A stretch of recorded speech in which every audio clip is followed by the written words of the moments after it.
So, what did you think about Michael? Well, I thought it was pretty entertaining, actually, to be honest. I enjoyed it. I think particularly in the early stages, I think the first 20 minutes or so, the first half hour, it just kind of moves and moves. Like it's so economical and it just goes from song to song. It's really quite entertaining, I think, and I think it really works.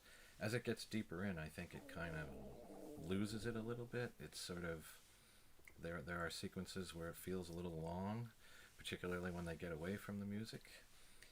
And of course, it feels like they don't really finish the story as well. They kind of just stop at one point. Well, I believe they are supposed to do a part two. Are they? There's so much to unpack with his life. Yeah. I wouldn't be surprised. I mean, I think they should do a trilogy probably. But I've heard that I think there are reports where there's supposed to be a part two. Okay. Yeah, so there was legal issues. Oh, so yeah. they couldn't shoot. They had to scrap a lot of scenes because of the child molestation stuff. Right. Yeah, the person that accused him signed a deal. The deal hasn't expired, so he can't be mentioned in the movie. So then they had to reshoot what was intended to be the beginning and the end. Yeah. And it was supposed to be framed work with the molestation charges. Okay. So there's like 30% of the movie that's shot that isn't used. And if they do a sequel, they're going to use that 30% and add more footage to it. Okay. Well, that's interesting. What is that noise? Yeah, I didn't. I don't know. I thought that was you. No, I'm eating. Why would my stomach do that? Is that you, Angus? Is someone hungry? No, not really. No. Well, it's coming from the microphone, so it's coming from your side.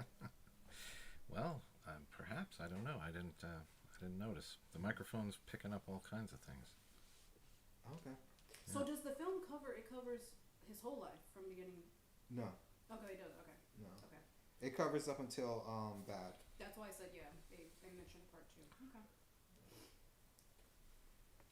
Yeah. So At the end, they just kind of put up a title card that says, "And his life goes on," or something like that, or his story continues. His story continues. Yeah. So they don't even give you like a card explaining anything that happens after that. They just say it continues. So. Do you really need an explanation? He's like the most famous person ever. Like, do we even need a movie to tell us anything about him? No, probably not. Yeah. But yeah, it is kind of odd, considering that most. It's interesting the reception because the movie, I think it's in the 30s with the critics. Yeah. And the high 90s with the fans. Yes. And then the documentary, the Takedown documentary is in the 90s, the high 90s with the critics, and it's in the mid 20s with the fans. Right. So it's a Which complete documentary? swap. Leaving Neverland, I think it is. Okay. Yeah. Interesting. Yeah. So, yeah, it's interesting that the critics love the Takedown, and the fans love the tribute. Yeah. It's interesting, but it's not interesting. It's kind of what you would expect. Yeah. Yeah, kind of. What I'm not a fan of is it seems like the critics are really hell-bent on having a negative portrayal of Michael. But you don't see this with other biopics, especially Elvis. Elvis has had so many recent biopics, whether it be movie or documentaries, and he's consistently had them for a long time because he's been gone a lot longer than Michael has, and they're both hugely famous pop/rock stars. Yeah. And he married, what was she, like 12 or 14 or something? No, that's Jerry Lee Lewis. Jerry Lee Lewis married his cousin. No, Priscilla was underage. Priscilla was underage. Yeah. Well, she might have been, but she wasn't that young. She wasn't 12 or 13. Google it. Like She was young I'm enough not- where it would be I have my considered glove on, but inappropriate. you can Google it. Google it real quick. Just so we're not Unless you're one of those where it's like define inappropriate.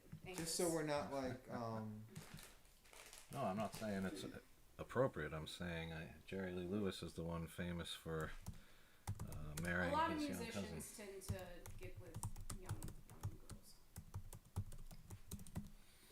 So what was Jerry Lee Lewis? I remember there was a musician was either underage or marrying his cousin. He That said was one to Jerry cover Lewis, up the other. And then when they were out, Okay. I believe at an airport, press came to the cousin and asked her who she was and why she was with him, and she told the truth, and it blew up, and his career was never the same after. So she was underage and the cousin? I thought he did Yes. one to cover up the other. I thought he did underage to cover up the cousin, or the cousin to cover up underage. It was both? I think it was both. Yes. It was both. Okay, I thought So- one covered up the other. His career never recovered after that. How old was she? So when Elvis met Priscilla, she was 14 and he was 24. They married when she was 21 and he was 32. Okay. So I'm sure they just met at 14 and he didn't touch her till the wedding night. Well, I don't know. We'd have to dig deeper to find out about that. No, why dig deeper? Critics don't care. They just care about Michael. Yes. Well, I don't know if they want to see a negative portrayal or if they just want to see a balanced portrayal. You know, if you're going to show the good, but you also need to show the bad. Do you think they want a hatchet Where's job? the bad in the Elvis prediction in the Elvis films? Well, I don't know. I haven't seen the Elvis films. Yeah. I don't know. But It just seems like there's an imbalance with the critics more so than the films.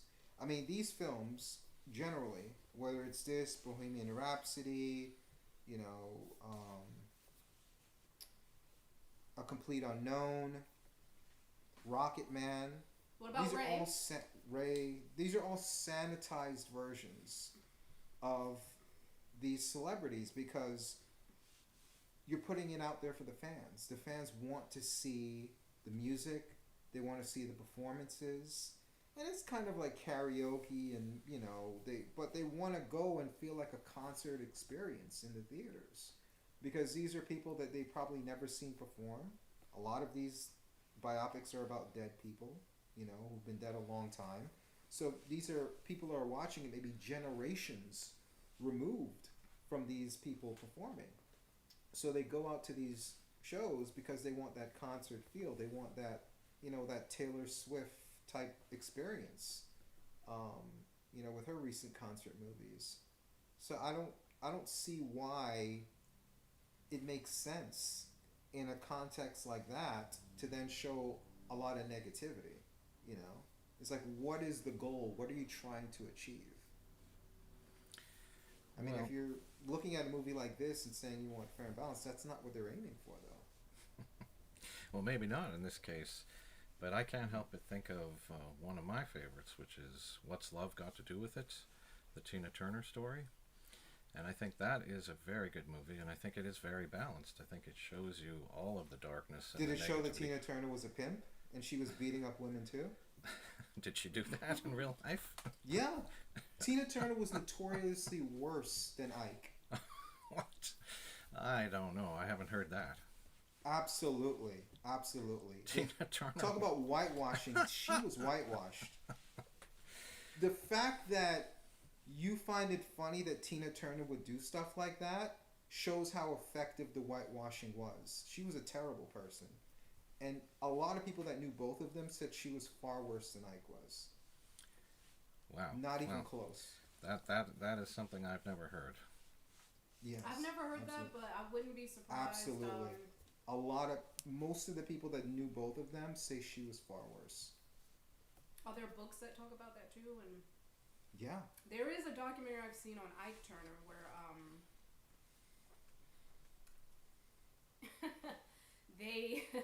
they were talking about that film and just how inaccurate it was, the portrayal of him. Mm-hmm. So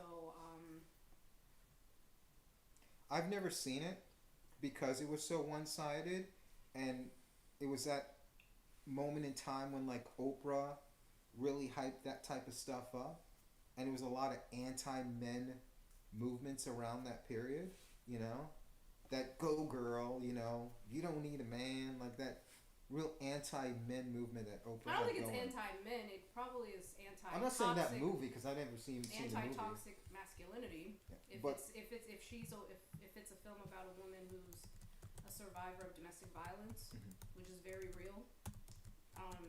In the past couple of weeks, 4 Black women have lost their lives due to domestic violence or gender-based violence. Mhm. So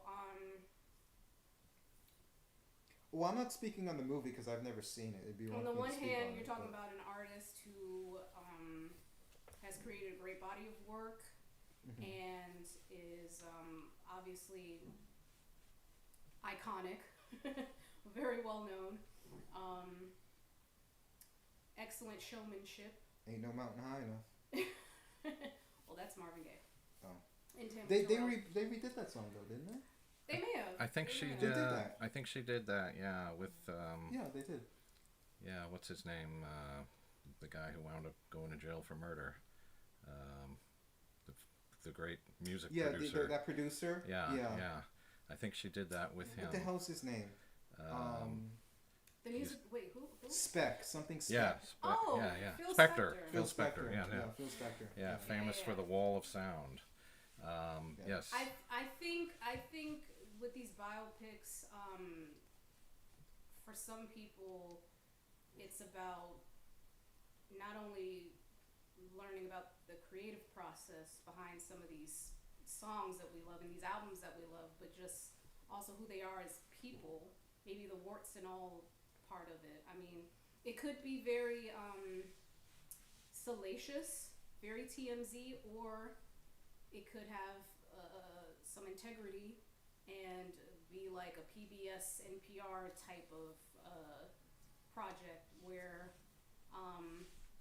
this was one of the reasons why I was hesitant to see this film, Michael, because I've already seen the famous TV movie version, but I was concerned about how they were going to handle the controversy behind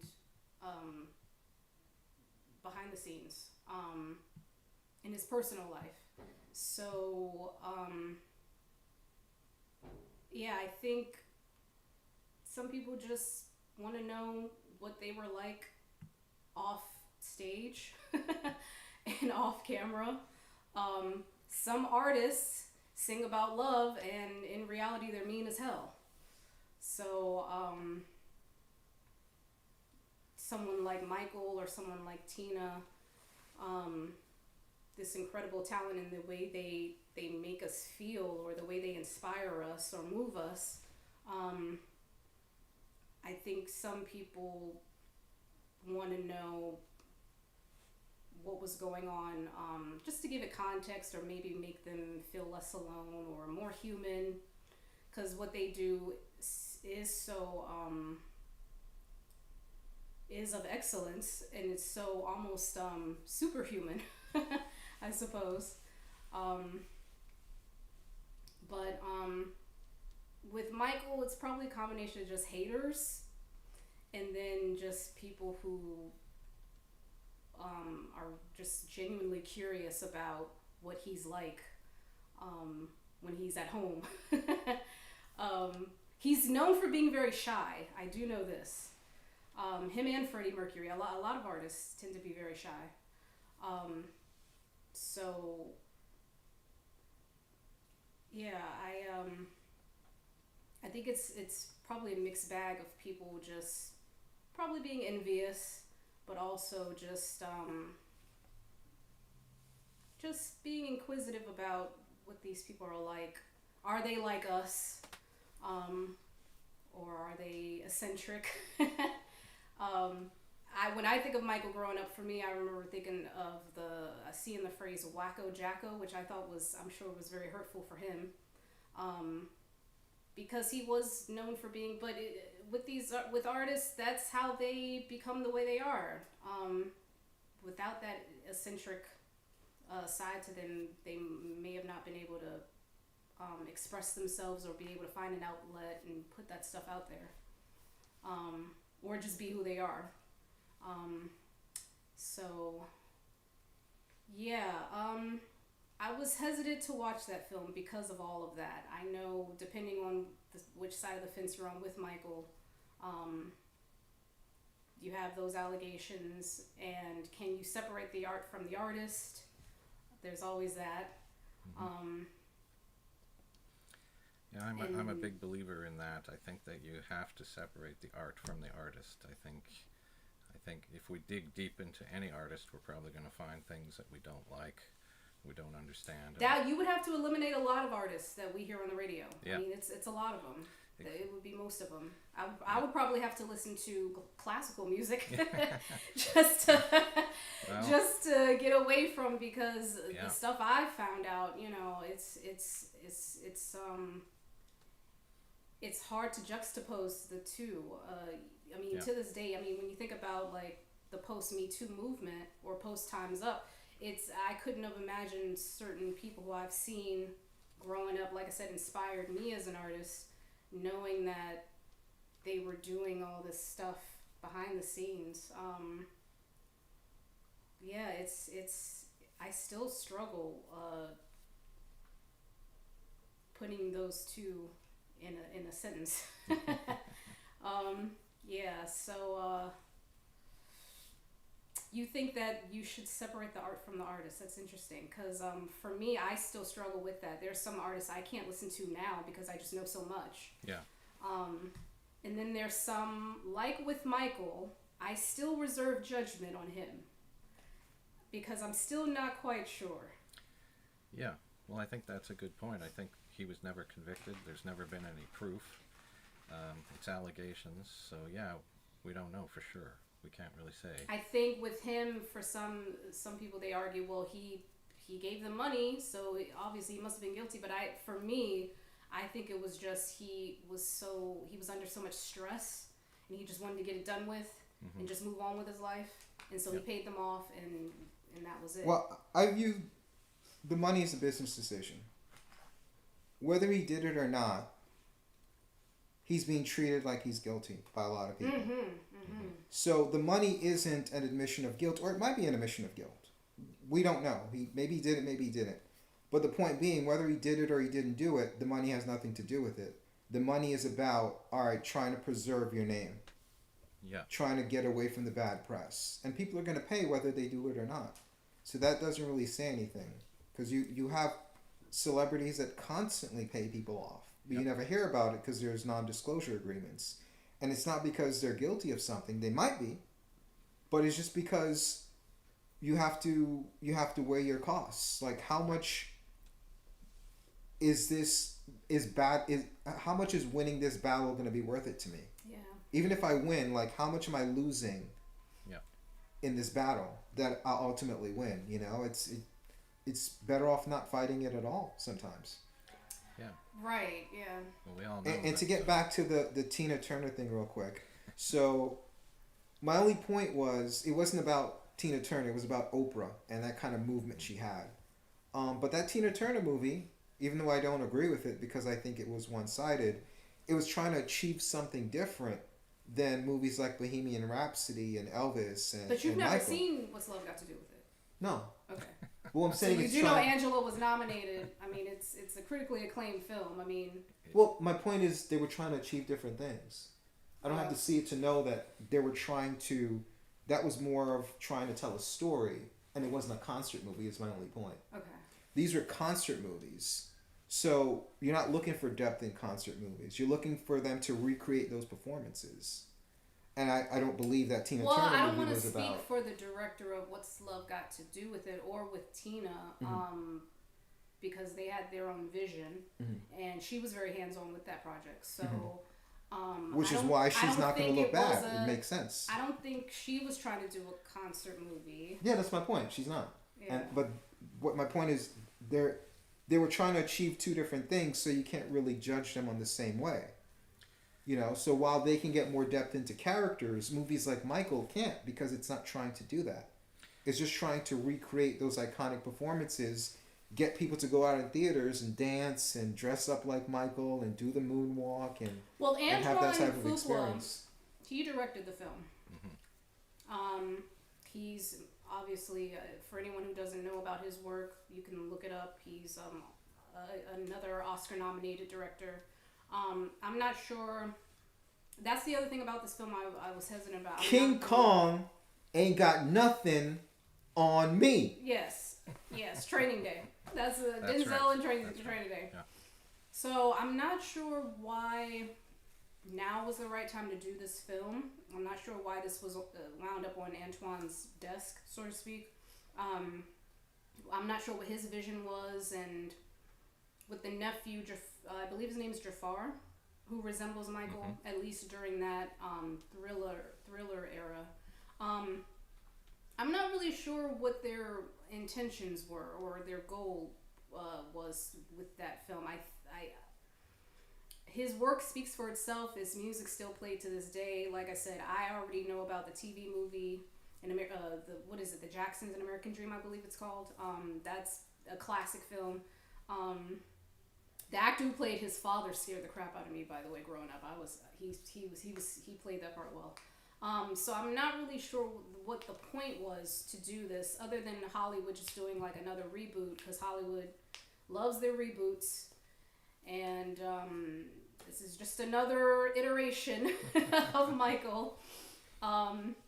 So I would have to do more research about Antoine and the family and the estate, the Jackson estate, as far as why they wanted to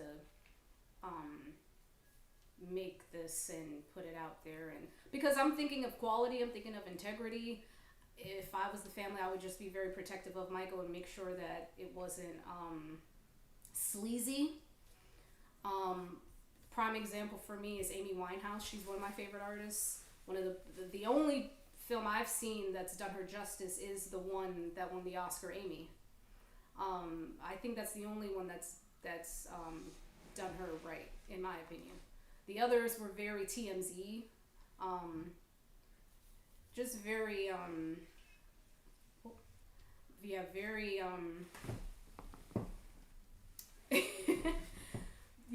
very like I said, salacious and just kind of bubblegum gossipy type surface level stuff. I mean, she was so layered, there was so much more to her than that, and that's the only film that's captured it. So that's been my concern with Michael, is the quality of it and the integrity. And I would imagine with Antoine, with his line of work, he probably didn't want this to be just a concert movie. But I'm not sure. I haven't really, I don't know how many interviews he's done on it or about it, promoting it.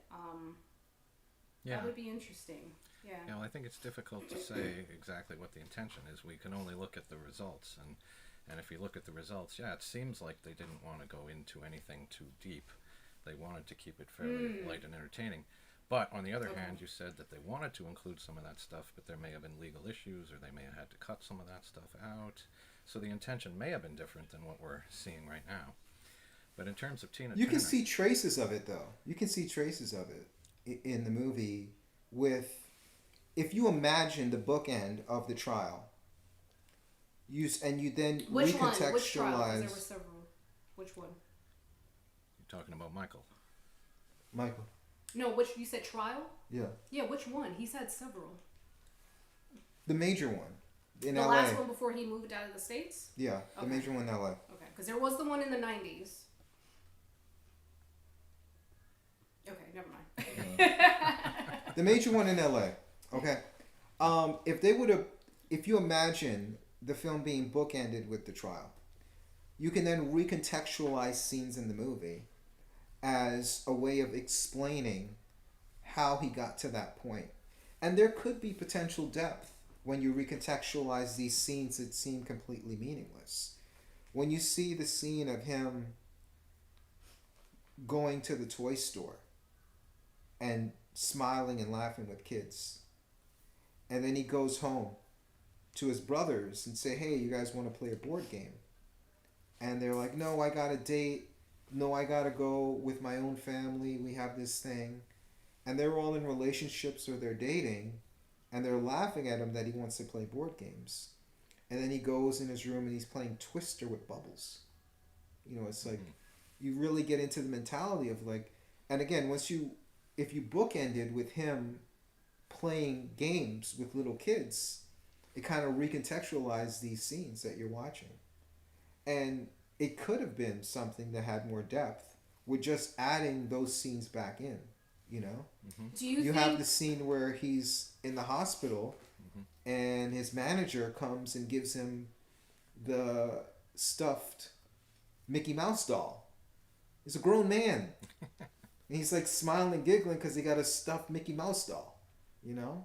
Yeah. Well, it sounds like with Michael, I was gonna ask, do you think, because Michael struck me as he did an interview with Martin Bashir that I remember back in 03, I believe, 02, 03, and he just struck me as a very, he operated from a place of innocence and wholesomeness.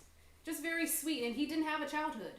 He Have you could seen not my relate childhood? Yeah, he couldn't relate to regular kids who were able to just go on the playground and just go climb trees, run off in the woods and just play games and make believe and all that stuff. He was entertaining since he was like 5, I think. So he just couldn't relate. So I in that interview I remember thinking he just had a very wholesome kind of And that's the question. So do you is think that those put scenes, on, or is that genuine? I think it's sincere. He seemed very sincere when he would talk about like the time he would spend with the children. It wasn't at least for him it wasn't creepy. It just he would read books to them. It would be like story time, gather around with the children, and you have the cookies and the milk. It was just very charming, very sweet, sincere, and he didn't have that growing up. And I think he just had a lot of tenderness. And there's a lot of children out there who just have really painful childhoods, really rough upbringings, or their parents aren't really paying attention, especially now with the devices.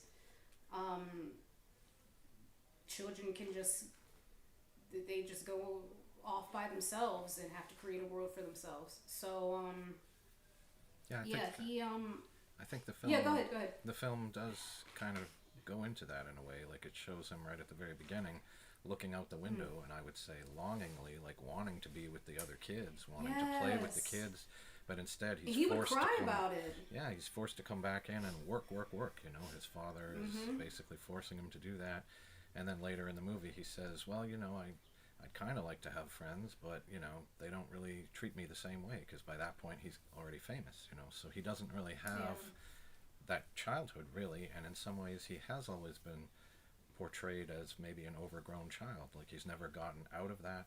He even has the high voice, which you could say, you know, he's still a child, his voice hasn't changed, you know. So I think that's definitely in the film. They're suggesting. Well, in some interviews, Michael's voice does change. He doesn't talk like that all the time. That's something that he kind of put on in front of the camera. But yeah, he was I think he was my first crush. Yeah, my first celeb crush. So I know a lot about him. But yeah, he put that on. But then his what was I gonna say? His voice. What was I gonna say about the voice that he put on? He's less of a child than we think. Well, I was gonna say, well, with him, with his status at that point, I would imagine it was hard for him to even trust anyone. Who can he trust? I mean, even in his inner circle, are they with him to be his friend, or are they with him because of who he is, or what he can do, or his money, his assets? I mean, celebrity. People keep saying it's not cracked up. It's not cracked up. What's the phrase?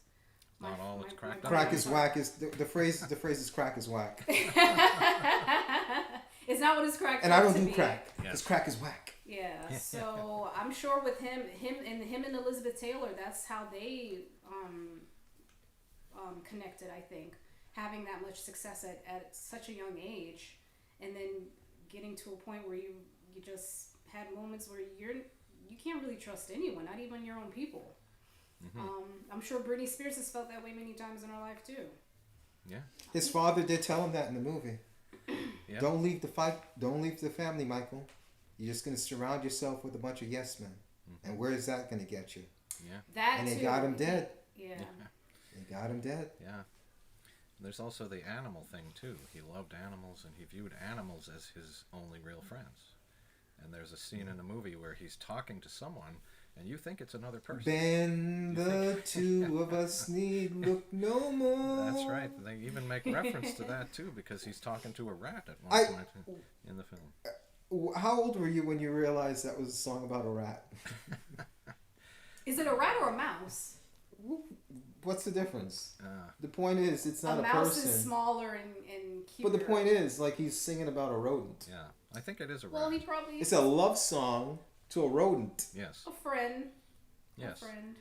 And again, like the character... We both found what we've been looking for. I mean, the character... I don't say that to a friend. The character in the original... original... It's a little bit more than a friend. Maybe you should decenter romance or whatever you're trying to... We both found what we've been looking There's for. There's different types of love. That doesn't sound like a romantic line? Yeah.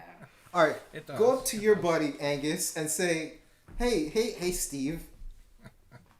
I think we both found what you've been looking for. Let's see what he tells you. Yeah. Well, in the character of Willard in the original movie, he's in a way he's like Michael Jackson in that he makes friends with the rats and he doesn't have real friends and he doesn't connect with real people. In a way, they show this in the movie where Michael is talking to the animals. That's who he really confides in. He really believes they're his friends, and that's kind of my energy as well. Yeah. I'm not a big fan of people. Yeah. I can relate to animals better than people, yeah. Because I just know how manipulative people are, and I know we live in a broken world. So if Michael knows this, and he can read people very well with the BS when it comes to his status and everything, I mean, yeah, he probably had to use his discernment on who to open up to and who not to. I mean, him and Babyface, I just watched an interview with him where he, I didn't know Babyface is from Indiana, but he was talking about how Michael didn't like people who were awestruck by him when they would be in the studio with him, creating music. So with Babyface, he didn't do that with him. He just treated him like a regular guy. And he was able to put his guard down and open up to him. And Michael's very mischievous, I've heard. Very sneaky. Or was, yeah. So he probably was a practical joker with Babyface from time to time. But, yeah. Imagine being in that position and not being able to trust anyone. I mean, he's no one's ever really done what Michael's done since, and I'm not sure if we'll ever have that ever again. Well, we're living in a different world, right?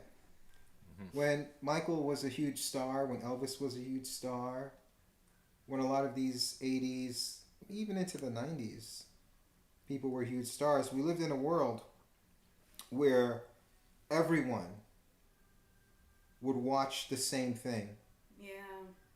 Like TV shows. Mm-hmm. It's different now. When Michael had the black and white video that came out. That was an event. That was simulcast on multiple channels around the world. Mm-hmm. It was a global event. You gotta, at whatever, 8:30, whatever, you gotta watch the Michael Jackson video. We don't live in a world like that anymore. Everything is very segmented. Mm-hmm. So you'll never have someone like Michael again. Even if you have someone as talented as Michael, we just don't live in a world where they're gonna thrive as much as he did. What did you guys think of because I haven't seen the film, like I said, because of my reasons. I would love to, but I am curious about the acting. What did you think of, I know Nia Long and I think the critics were acting a fool when they gave this movie a bad review. They gave it a bad review? Okay, yeah. That's what I think of the acting. Well, I think the actors all do a very good job. I think... they did a good job? Yeah, okay. I think the performances are great. You would swear you're looking at Michael, I think, a lot of the time. You forget that it's not really Colman him. Domingo, that's what I was... So what did you think of Colman Domingo and the lead, Jaafar? What did you... Well, Jaafar, like I said, you'd think he was Michael. Like, he really kind of nails it as far as I'm concerned. I mean, maybe I'm not the world's biggest Michael Jackson fan. I haven't studied him really closely, but but he's super convincing. I think of the two of us, people looking, they clearly know you're the bigger Michael Jackson fan than me on this live stream. That's right, because I don't need to pretend by putting on a costume. I just am. Oh! Oh, you fucking Canadian rat. You're Canadian, I Angus? am Canadian. Oh, okay. I need to call you Ben because you're a rat, man. God damn it. Well, then we found what we've been looking for, then, the two of us. Hey. Come on. I don't swing that way, eh? No. But yeah, I thought he was great. I thought he was perfect. And Domingo, is that his name? Who plays Colman Domingo. Yeah. Yeah, he's great too. And I think I know him from Fear the Walking Dead. Is that the show he's on? I know him from there. I'm not sure. He's just an incredible actor. He did an excellent film called Sing Sing. I still have to check that out. Oscar nominated. He, I believe his first Oscar nomination was for Bayard Rustin. Okay. The civil rights activist. Yeah. I mean, he's a totally different character here. Like, you wouldn't recognize him. Like, I mean, coming from Fear the Walking Dead, he's a totally different character, and he's totally convincing. He's clearly the scariest thing in this movie. He's the closest thing we have to a real villain in this Antagonist? movie. Yeah. And I think he does really well with it. So yeah, the performance. I think the actors definitely did what they could with the material, but the material wasn't much. The material was, Michael, you gonna do this for the family. I want to do my own thing. Michael, you gonna go on that victory tour. I want to go on my own tour. That was just basically the whole back and forth with them. He's trying to get him to do the Jackson 5. He's trying to be independent. Yeah. Rinse, wash, repeat. Yeah. Well, it wasn't a lot of material, but they did good with it. But Do it you was know who wrote the film? somebody I'm not familiar with. Okay. But that guy. Yeah, that guy. Oh. But yeah, it's interesting to me. Because Like, usually a good script it's a good film. If it's a crappy script, it's going to be a crappy film. Yeah. Well, it's interesting to me that the brothers are really not characters at all. They're more like a mass. You know, it's like the group of brothers. They're together. They're playing music. Occasionally one of them has a line, but it's very rare. They're usually just kind of there. And so they don't really go into any of those characters. They don't really go into any relationships there. Particularly, they're just like a necessary background part of Michael's story. You know, it really focuses. Well, I saw on Michael. reports about Janet. She's not portrayed in the film either. She asked to be excluded. Yeah. So do you guys know anything about that? Yeah, I was shocked in a way that they didn't even mention Janet, and I think she was born even at the very, you know, she's the youngest, I guess, but she was born, I think, even when this movie starts. She should have been a little baby, and there's no baby in the film. There's no reference to anyone being around, and as it goes forward, we never hear any mention of Janet. And I think you're right. It's because she said she didn't want to be involved. But so that makes me wonder about the family and who are they divided as far as this project coming out? You know, maybe not. Maybe everyone wasn't on board with this being made, you know, and released. Yeah, I don't know, but it seems odd to me. Like, it's one thing if she doesn't want to be involved, but to not even mention that she exists is kind of odd. Or even just to see a baby. I think there was one. It was Janet and one of the brothers that was left out of the. Yeah. But even if she was in it, look at the roles they had. She would have just been like the brothers or like LaToya. They were just like background extras. Yeah. And I guess the movie is called Michael, and they are really focusing on Michael. But yeah, it's interesting they didn't go into any of that. They didn't really develop any of those characters. No dynamics, no jealousy, no real drama. Again, because it's just about the performances. I think if you add that drama, you take the focus away from what they're trying to achieve, and they're trying to have you focus on, ooh, Michael sees footage of gang violence. And then you hear "Beat It" in the score in the background. Yes. And then the next scene, you see the music video for "Beat It." You know. Yeah. That's kind of the formula what it's going for, and you can't keep that momentum going by slowing it down with, you know, oh, this brother is jealous, or I want to be lead. Why does Michael have to be the lead? Or, you know, all these potential subplots, you know? If you're trying to keep that momentum of, oh, how did he think of this song? Well, he did this, and then, boom, Yeah. music video, performance. Yeah, but they mainly did that for Beat It, maybe one other song, but they didn't really go into a lot of them, like Billie Jean, for instance. They didn't talk about how that came about. And that's something I've always been curious about, because I never knew, what is the story? You know, he's singing about some woman who's accusing him of being the father of her son. Like, is this a true story? Did he make this up? Well, well, Michael. Is that a true story? You're funny. Is that a true story? Ew, girls are icky. He mentions it's one of his brothers. Yes, it's a groupie from one of his brothers. So groupies can be really fanatic. They can be really crazy about it. So I mean, I'm sure. But who played Quincy? I'm curious because I mean that whole album. Doesn't matter. He was just in the background for a couple Was he scenes. really? Yeah. Do you know the actor's name? No, I don't know the actor's name, but it was a very small part. Really? Yeah. Wow. Everyone was just small parts because they had to keep it going. So what's not? You wouldn't consider that film up there with like Walk the is it Walk the Line? Yes. The biopic about Johnny Cash. Yes. With Joaquin Phoenix. It's not up there like with those types. I haven't seen that. You haven't seen that? Oh, no. Well, it's excellent. I'm not big on. I'm not big on biopics because if I like the artist, I'm just gonna listen to their music, and that's kind of what I felt with this. I mean, I watched it because I like Michael. Do you read books about the artist when you like the artist? Do you read memoirs or I mean? No, I just focus on their music. I maybe read their Wikipedia page, but what I'll do if I like an artist, I'll just get all their music. And then I'll just listen to it, and I'll selectively pick my greatest hits for that artist. Okay. So you know Ray, but you know about Ray. Have you seen Ray? I've seen Ray. So would you put Michael up there with Ray, the film Michael? No. Would it be okay? I figured it wasn't going to be like that. Ray had more depth. Yeah, which was probably what Michael needed. Which is why I was trepidatious about watching it. It's not bad, but it's something like. But it's missing something. Yeah. No, I don't think it's missing for what it. Well, yes, for my opinion, just my opinion, it's not missing anything for what it's trying to achieve. You can't go to McDonald's and say, "Where's the steak?"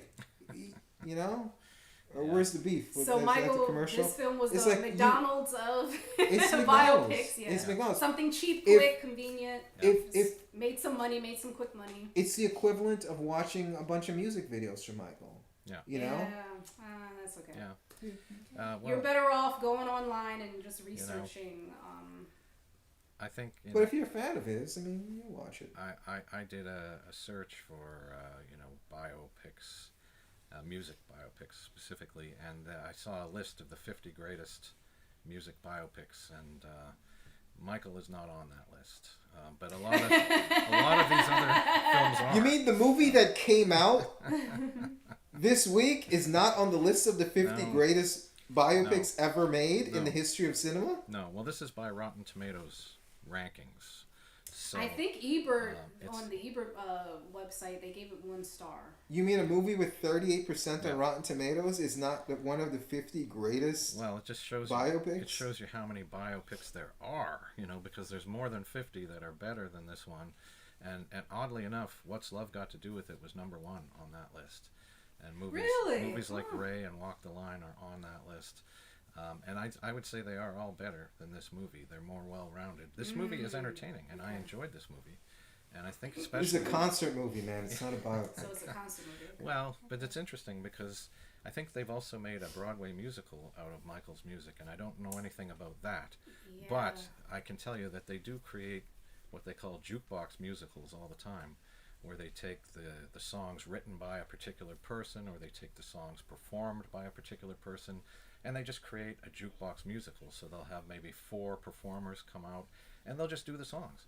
And they're not pretending that it's a story about the performer. They're not giving you any scenes. They're just kind of doing the songs. And in a way, if that's what they've done here, then great. We have a jukebox musical, but they're not doing that. They're claiming to tell the story of Michael, and they're showing us a lot of things. They're showing us interesting things, but then they're pulling up or pulling. They're not going all the way. They're not telling us the whole story. So I don't know. Michael didn't go all the way. Which didn't? Michael didn't go all the way. The movie or the Michael? Michael didn't. Okay, that may be, but they didn't even tell us that. They didn't tell us. I'm afraid to ask what that meant. What you meant by saying that. You're saying Michael was a virgin. Is that what you're saying? Why are you trying to kill my joke? I mean, it was funny. Now you guys are like running it into the ground. It's just a pun, man. Yes. Let's move on. Let's keep it moving. KIM, keep it moving.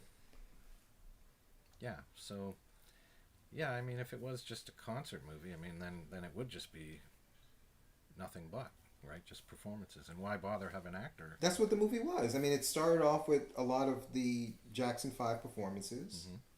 Who played Little Michael? Who played the young Michael? A kid. Do you know the name? Giuliano Valdi. Giuliano He was good. Valdi. He was good. He was good. And that part of the movie I think is great. And there's nothing really to say about that that's not great. I mean, it does a very good job. It efficiently tells the story through the music. The music drives the story, and you really understand the story. I think it does a very good job during that section. I think it starts to bog down when we get into the later years and the more, not that they're very late, but when he's an adult. I think that's where they do kind of pause the music a few times, and it kind of gets a little bit long in those sections. And if they hadn't done that, and if they just kept going song to song to song, I think it probably would have worked better than slowing it down for scenes that... Well, they have to stop to let you know he's trying to do his own thing. Yeah, but I mean, they managed to do it in the early section where you just get a line or two, or you see visuals, and you understand. Well, they had to remind you. You understand what's going on. So, yeah, I don't know. I think they wanted to do a little more, maybe, than they did. They wanted to be a little more than just songs and recreation of songs. But they ultimately, I don't think that part works. I think it works best when it is the music, and it's just the music and the performances. But yeah, I guess what we were saying there about Billie Jean, why didn't they tell us that? Why didn't they say, this is based on my brother's experience, and I wrote this song? We don't see that. They don't give us that. So they don't even go in depth on all of those songs that we see. No, I mean, they when he was in the hospital and his mother said, she'd be there for him, they played I think Human Nature. Mm-hmm. So, I mean, they tried with a few of the songs, but they can only give so much backstory to so many songs, Yeah. If they had a backstory to every song, it would be super formulaic, Maybe. What do you mean? Well, a lot of times in the movies, like in Human Nature and Beat It and some of the other songs, they'll show you some kind of inspiration for how the song came to be. And then they'll show you him performing the song. He's saying he wants to see more of that. I said if they show you more of that, it'll be too formulaic. Inspiration for a song, what play do you the mean song. formulaic? What does that mean? People want to know the creative process behind these hit songs, these classic songs. So what do you mean formulaic? What I'm saying is know. they did it like 3 or 4 times in a 2-hour movie. If they did it like 5 or 6 times, and it spent like 10 minutes on each section, you're talking about half the movie. There's a lot to unpack. It's Michael Jackson. But it's not actually unpacking anything. It's a fictionalized story on how they came up with the song. I mean, that's not how he came up with Beat It. He didn't watch a video on gang violence and came up with Beat It. They have to come up with the beat. So you're saying that this... Okay, so you're saying that... They didn't show you him and Quincy Jones coming up with it. They Really? didn't show you the mechanics of how he came up with the song. Okay. They just showed you he saw a video So on gang it was violence. fictional. You're saying, okay. Why? I mean, that's not how people come up with a song. You don't see like gang violence and you come up with Beat It. Like, where did the beat come from? How did he work with the engineers? How did he work with his producer? That's How what did I'm he come saying, up the with the creative lyrics? process. But you're Yeah. saying that it was fictional, so Yeah. they just lied about how he came up with that song? I'm not saying they That, lied, and but put it in the it's film. That's what I'm... it's is that what creative. you're saying? It's creative license. They can't spend. How much time can they spend? Why do videos keep randomly playing? Jesus. Well, I thought, I mean, for me, Beat It is a huge thing. Like, that was the song that I loved. I loved Beat It, and I was obsessed with that song. And enjoyed seeing that part of the movie where they showed us what might be his inspiration. And I think what you're saying is... And they didn't show you who played the guitar. They didn't show you yeah, see, that's, Van Halen. See, that's interesting. And they didn't show you any of that. They mentioned him. They mentioned him. But, yeah, I was disappointed that they... But I'm saying they didn't show you how it played out. No, I know. And they didn't say, how did Van Halen come to play on that? Like, did Michael think, hey, let's do this? Or was that a Quincy Jones thing? Or how did that come about? I don't know. But I was disappointed. They had a lot of build-up to Beat It, where they showed his inspiration. They showed his intention.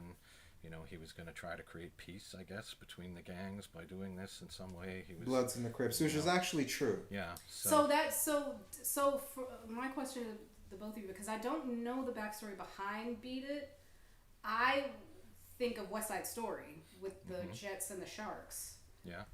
That classic musical. So, was it not? Do you guys know for sure? Fact checking wise, I'm asking if you're both fact checking this. Do you know the backstory behind Beat It? Because I don't know. I'm not sure. I don't know the backstory behind Beat It, but I know that's not how you come up with a song. I know you just don't hear a story about gang violence and suddenly you have your song. How do you know? You weren't there when it happened. Well, I'm sure Quincy Jones had something to do with it. You know Quincy's from the south side of Chicago. What I'm saying is, in all they fairness, didn't show any of Quincy's involvement, is my point. Okay, but you're saying it was fictional. How do you even know when you don't know the backstory? No. All I'm saying is, I'm not saying he didn't see gang violence at some point. All I'm saying is, in the movie, he saw gang violence, and then he started going, boom, boom. Quincy boom. saw it? Or No, Michael. And then he just came up with Quincy the wasn't a beat? part of it at all. He started beatboxing? Yeah, okay. he started beatboxing, and then you Off heard of it what? play. Off of what? He saw the gang violence video, and then he just started going, and then you heard it playing in the background, and then it cut to him on set of the music video. Yeah. So, but what I do know is that he did have real gang members on set of that video, though. He did want to bring them together. Make it authentic. Yeah. So I think, what you're saying is they're not showing us the whole picture. I mean, that may have been inspiration. He may have seen a news report about the It's a gang. creative license. They're going to shorten and condense it and leave a lot of stuff out. Yeah. But, what I'm saying is they gave us a little bit of that, and I don't know the story behind Beat It. I don't know.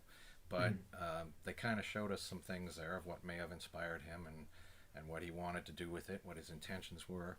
And I thought they were building up to really show us an amazing performance of the song. But instead, they really just showed us the last section of the song. They didn't really show the whole thing. So I was a little bit disappointed that we didn't get more of that performance. What do you mean the last section? What do you mean the last section? When they do the big dance at the end? Yeah, they kind of show the dance, and we do hear Eddie. Do they show like who choreographed it? Well, they're kind of showing Michael. That to me was the implication. Michael was kind of showing people what to do, and I did think to myself, surely there was another choreographer. There had to be someone involved here, but they weren't really showing that. But Michael was right in there, kind of showing people, demonstrating, and then they did kind of do that dance, and we heard Eddie Van Halen playing, but yeah, we didn't get the whole thing. We didn't see the whole performance, and yeah, I don't know what the truth is behind Beat It. I don't know how it really. You mean the process behind the whole music video? Or the song itself, the song. Or the song? Yeah. He just wanted to see more on it rather than. Yeah, I mean that's fair. I thought it was one of. But you have to keep in mind, like the movie started in the early to mid 60s. I think it was 66. Yeah. 66, and then it ended in 88. Yes. That's a lot of time to cover. It is. A lot of albums, a lot of material. Yep. So they, if they spent a lot of time on Beat It, then, yeah. the movie would be about Beat It. Yeah. Well, they did spend a lot of time on Beat It, but I'm just saying, in spite of that, they still didn't kind of give me my Beat It fix an answer that I needed there. Yeah. But, well, maybe the truth isn't as entertaining because it would involve more people, and they're trying to focus just on Michael. Yeah, it could be. It could be.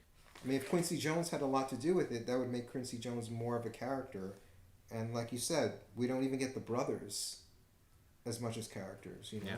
No, we don't. They're not going to invest the time in other people. Well, like Quincy's he's a big deal in Michael's career. It wasn't a big deal in the movie. Really? That's too bad. Well, I think he kind of was. I mean, he was a bigger deal than any of the brothers, right? He had more lines. Well, he was only in 3 scenes, wasn't he? Well, that may be, but he had more lines in those scenes than any of the brothers did, I think. What's the running time of the film? That's true. It's just over it's 2 hours. a little over 2 hours. Yeah. But to answer your question, Quincy Jones was played by Kendrick Sampson. Kendrick Sampson. I want to talk to Sampson. Does anybody know Kendrick Sampson? No. I've never heard of him. Yeah, I don't know him. 20 episodes of Insecure, 13 episodes of How to Get Away with Murder. Why are we spending time on Kendrick? We're spending more time on Kendrick Sampson than Michael spent on Kendrick Sampson. Yes, you're all right. I wonder what Michael would have thought of this film. Yeah, interesting question. They didn't really say anything negative about him. I mean, no. Who knows how much of it is actually accurate? That would be the only thing he would probably have an issue with, but yeah. It portrayed him in a good light for the most part. Yeah, and you know, as you may have said, that's why the critics weren't so crazy about it. They wanted to see more, either the balanced vision or more of the negative, maybe. Yeah. But again, I think that that footage that was taken out, like I said, it could have recontextualized the scenes we saw. Yeah. And it could have made those scenes feel a little bit more creepy or a little bit more tragic, depending on how it's framed with the intro and outro. Yeah. Of the court case. Does the film address his? I mean, for anyone who knows about Michael, his skin color was a big topic. They talked of about it discussion. briefly. So yes. They talk about it briefly. Yeah. Do they mention vitiligo at all? Yes, okay. They do. He's at the doctor and he takes off his glove to show that it's spread a little bit. And I think they do have some other scenes where we can see that it's spreading. So it is in there. They've woven it in. Definitely. Yeah. It was definitely, obviously, a much bigger issue than they made it out to be because he was a lot lighter when Bad came out. And obviously when Dangerous came out, he was your complexion. And I remember people were accusing him of like deliberately doing that, right? Like he's like paying I think money. that's one of the things even the fans, I think, because the fans love it, but that's one thing I've heard some backlash from the fans is that they wish the movie spent a little bit more time on that because people think that he wanted to look white. And that would have been a better defense if they would have actually showed that no, he didn't. This was just something he was going through. So they did also show that he chose to have a nose job, or more than one. Yes. So they did touch on that. Briefly, though. Briefly, very briefly. So here's because I think there was a lot more teasing about his nose that which made him started get the nose from job. with his dad. Yeah, they only made like one comment about once they called him Big Nose. Oh And then we saw the nose job, and then we didn't see the second nose job, but we saw the patch on the nose indicating he had at least a second nose job in the movie. Yes, yeah. So here's a question for a huge fan of Michael. I was surprised to learn that Off the Wall was not his first solo album. And they kind of present it in the movie as if it is, because it's a big deal. You know, they have all these meetings and conversations. Oh, you got to tell my dad that it's your idea. But he'd already done 4 solo albums prior to that. So was it really that big a deal to do this one? Or I think, I'm not sure, but I think it wasn't at Motown Off the Wall. No, it wasn't. That would have been the only difference. It was, I think the others were at Motown, definitely. Yes. So I think that was the major difference, is that it wasn't at Motown. So did his father have a problem with those first 4? Like, why would Michael think there'd be a problem on number 4? Well, that was the narrative of the movie, though, is him wanting to do his own thing. Yes. So that's where it's like you got to fudge a little bit. Yeah. Because that was the through line throughout the movie is family, I want to do my own thing, Yeah. But I just find it interesting that they portrayed it as if it was such a big deal. But yet he'd already. But if done they didn't, then that would take away from the narrative if it wasn't a big deal. Unless Off the Wall is the first album that was the commercially successful and just more well known than the previous four. Is that in the the context one where of he the movie, though, is that the one where he also worked with Quincy? Yes. Yeah. Okay. But in the context of the movie, it was just about friendship with him and his dad. About wanting to go solo. Yeah. Now, were the first? Do you know about the first four albums? Was the father? I heard they weren't very good. Yeah. That's the only thing I know about them. Okay. Yeah. I just wonder, was the father on board for those? Maybe maybe it was his idea even to do those. I don't know. I don't know anything about them. But I don't think there was as much friction between him and the dad with his career as the movie made it out to be. I think there was some, but I mean, he had his own lawyers and his own people. That built up over time, you know. Yeah. Yeah, and they certainly. And definitely, like, even the ironic thing is, like, they exploited him in the movie when he was alive, and then the movie about his life is exploiting him after he's dead. Yeah. You know? Yeah. Because it's still the estate that's doing this because they want to make money. It's like, why make this movie? Yeah, why make this movie? It's because they want to keep making money off of his name, you know? Yeah. And the estate is making a ridiculous amount of money, like, not just from this, but, you know, just from his music selling, from the Broadway show, you know, like, the estate is hugely successful. They're continuing to exploit it. Yeah. But what's interesting to me is through that life and death. he was basically broke right before he died, and they were going to, like... He was in debt, yeah. Yeah, they were, like, going to take everything. So it's possible this stuff needs to keep going just to pay all of that off. Well, I mean, technically, but his assets was worth hundreds of millions of dollars.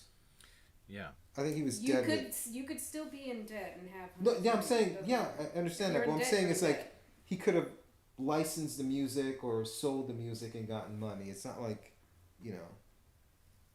He was a big spender, too. Yeah. Yeah. Yeah, well, I think that they were probably... But his catalog and the Beatles catalog, Yeah. I mean, he could have... Yeah, I think that he could have found a way to make money from that. The way I understand it is they were going to take all that from him to sort of cover his debts, but then he died, and all of a sudden everybody started buying his music, and it wiped out Well, the he debt. had a tour that he was supposed to do called This Is It. Oh, yeah. I wouldn't be surprised if that also was helping to pay the bills, too, to pay off his debts. Could be. Yeah, and usually, like, even, like, a Madonna or, like, a Springsteen, they make a few $100 million on these type of tours. I'm sure Michael would have made a ton of money. Especially if he would have advertised it as his last ever. Yeah. He did. He would have made hundreds and hundreds of millions of dollars. He did a press conference in London. He said, this is it. This is the last one I'm doing. He was very serious. He was like, I this is think it, after get the it? trial, This he is was it. just done with the U.S. and he left. And I think he settled down in the Middle East at some point. I mean, he's such a global star. Like, he doesn't need, like, to tie himself to anything. Any one country or region or anything. No, I'm just saying that. I'm thinking about where he was before this tour, before he announced this tour, where he was living, because he was in L.A. or not L.A. He was in Neverland. He was on the Neverland Ranch in the States. But after the trial, I think that took so much out of him. Mm-hmm. He was just done. Kobe Bryant and him were close friends, evidently. Oh, yes? They were close? Yeah. Him and Kobe? Kobe mentioned that before he died. Not before Michael died, but before Kobe died. He talked in interviews, like, they bonded because of, like, their fame. He said Michael felt like there are few people he could relate to because of Kobe's fame. They could relate to each other and they were good friends. I found out, I don't know if you guys know this, but Michael's such a big deal that he stopped a Lakers game at some point. Magic Johnson shared a story online about how he was playing, he was good friends with Michael, and they couldn't play. They couldn't finish the game because the fans were fanning. They were just losing it over the fact that Michael Jackson was in the crowd and they had to escort him out. So that just goes to show the status of him, how huge he was. Oh yeah, people fainting. oh, the grown men being passed around like blunts or something, like crazy images of these people losing it, like having a whole meltdown. I was just looking at videos the other night. This one girl, you might have seen it, Sean. She doesn't speak a lick of English. She's Spanish, but she just said, "I love you," and she just keeps hugging him over and over and over and kissing him, and he kind of stumbles, but he's still performing, he's still singing, but she's hanging on to him for dear life, and security had to eventually just like peel her away from him. But that was the effect that he still has, I think. Like I said, there's really no one like him. All right, round table. Favorite Michael Jackson song, Angus. Beat it. Favorite Michael That's Jackson. not fair. Okay. I'm gonna say, just because I heard it the other night and I just lit up.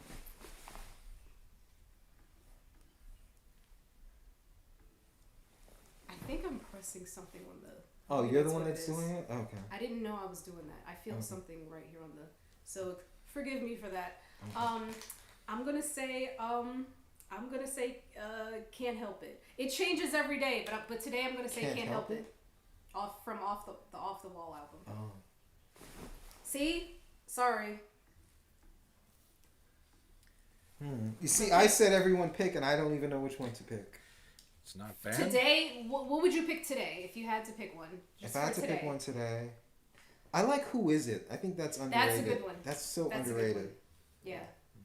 That's a good choice. Yeah. When did Michael Jackson fall off for you? I'll start this time. For me, What do you mean fall off? where it's like you weren't as big of a fan anymore. It could be for any reason. It could be the allegations. It could be the music. It could be the plastic surgery. For me, it was History. When he came out with History, I thought that's when he became hard to look at physically. And I was disappointed that he had a greatest hits part of that album. Like, it was a double album, and some of it was greatest hits. I'm like, if there's one person on the planet that's a musician does not need a greatest hits, it's Michael Jackson. Because every song on every album is a greatest hits. Thriller is a greatest hits. Bad is a greatest hits. Off the Wall. Like, you don't need a greatest hits. We know every one of your songs. Artists that needs a greatest hits are like artists. It's like their catalog is scattered, and Well, you don't know what's going on behind the scenes with these artists. There's a lot of drama in the music industry with these labels.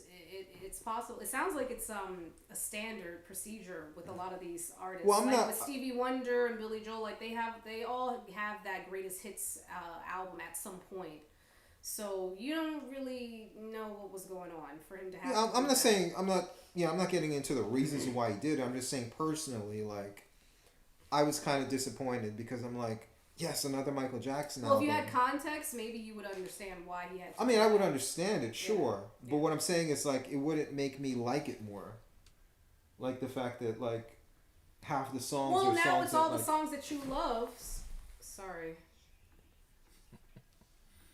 I'm so sorry. I'm trying to sit this comfortably. Okay, I'm just gonna leave it alone. Okay.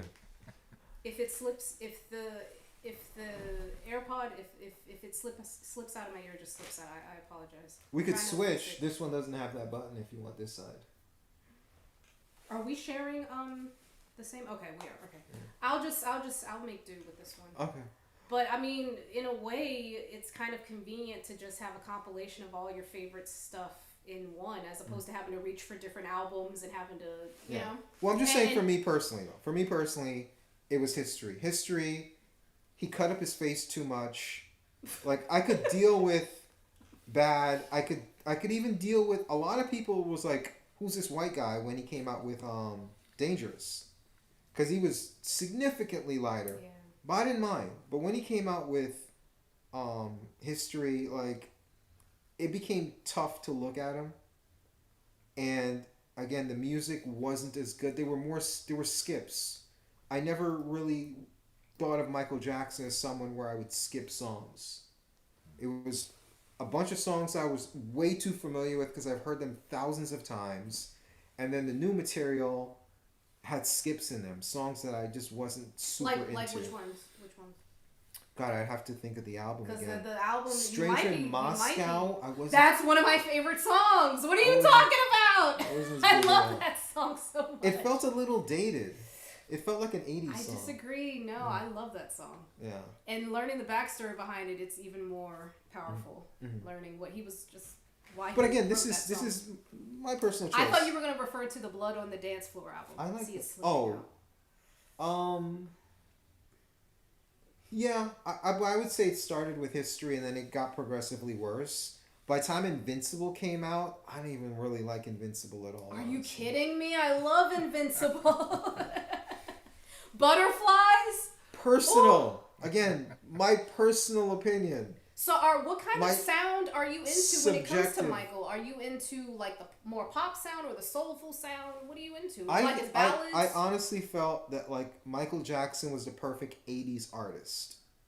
And he didn't make his music contemporary as the years went on. He kept making 80s music into the 90s and into the 2000s. He didn't update his sound in any way.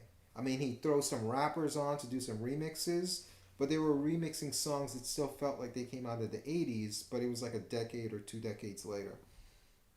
Again, he's my favorite artist of all time, but the music I like from him are from Off the Wall, Jackson 5, Thriller, Bad, and Dangerous.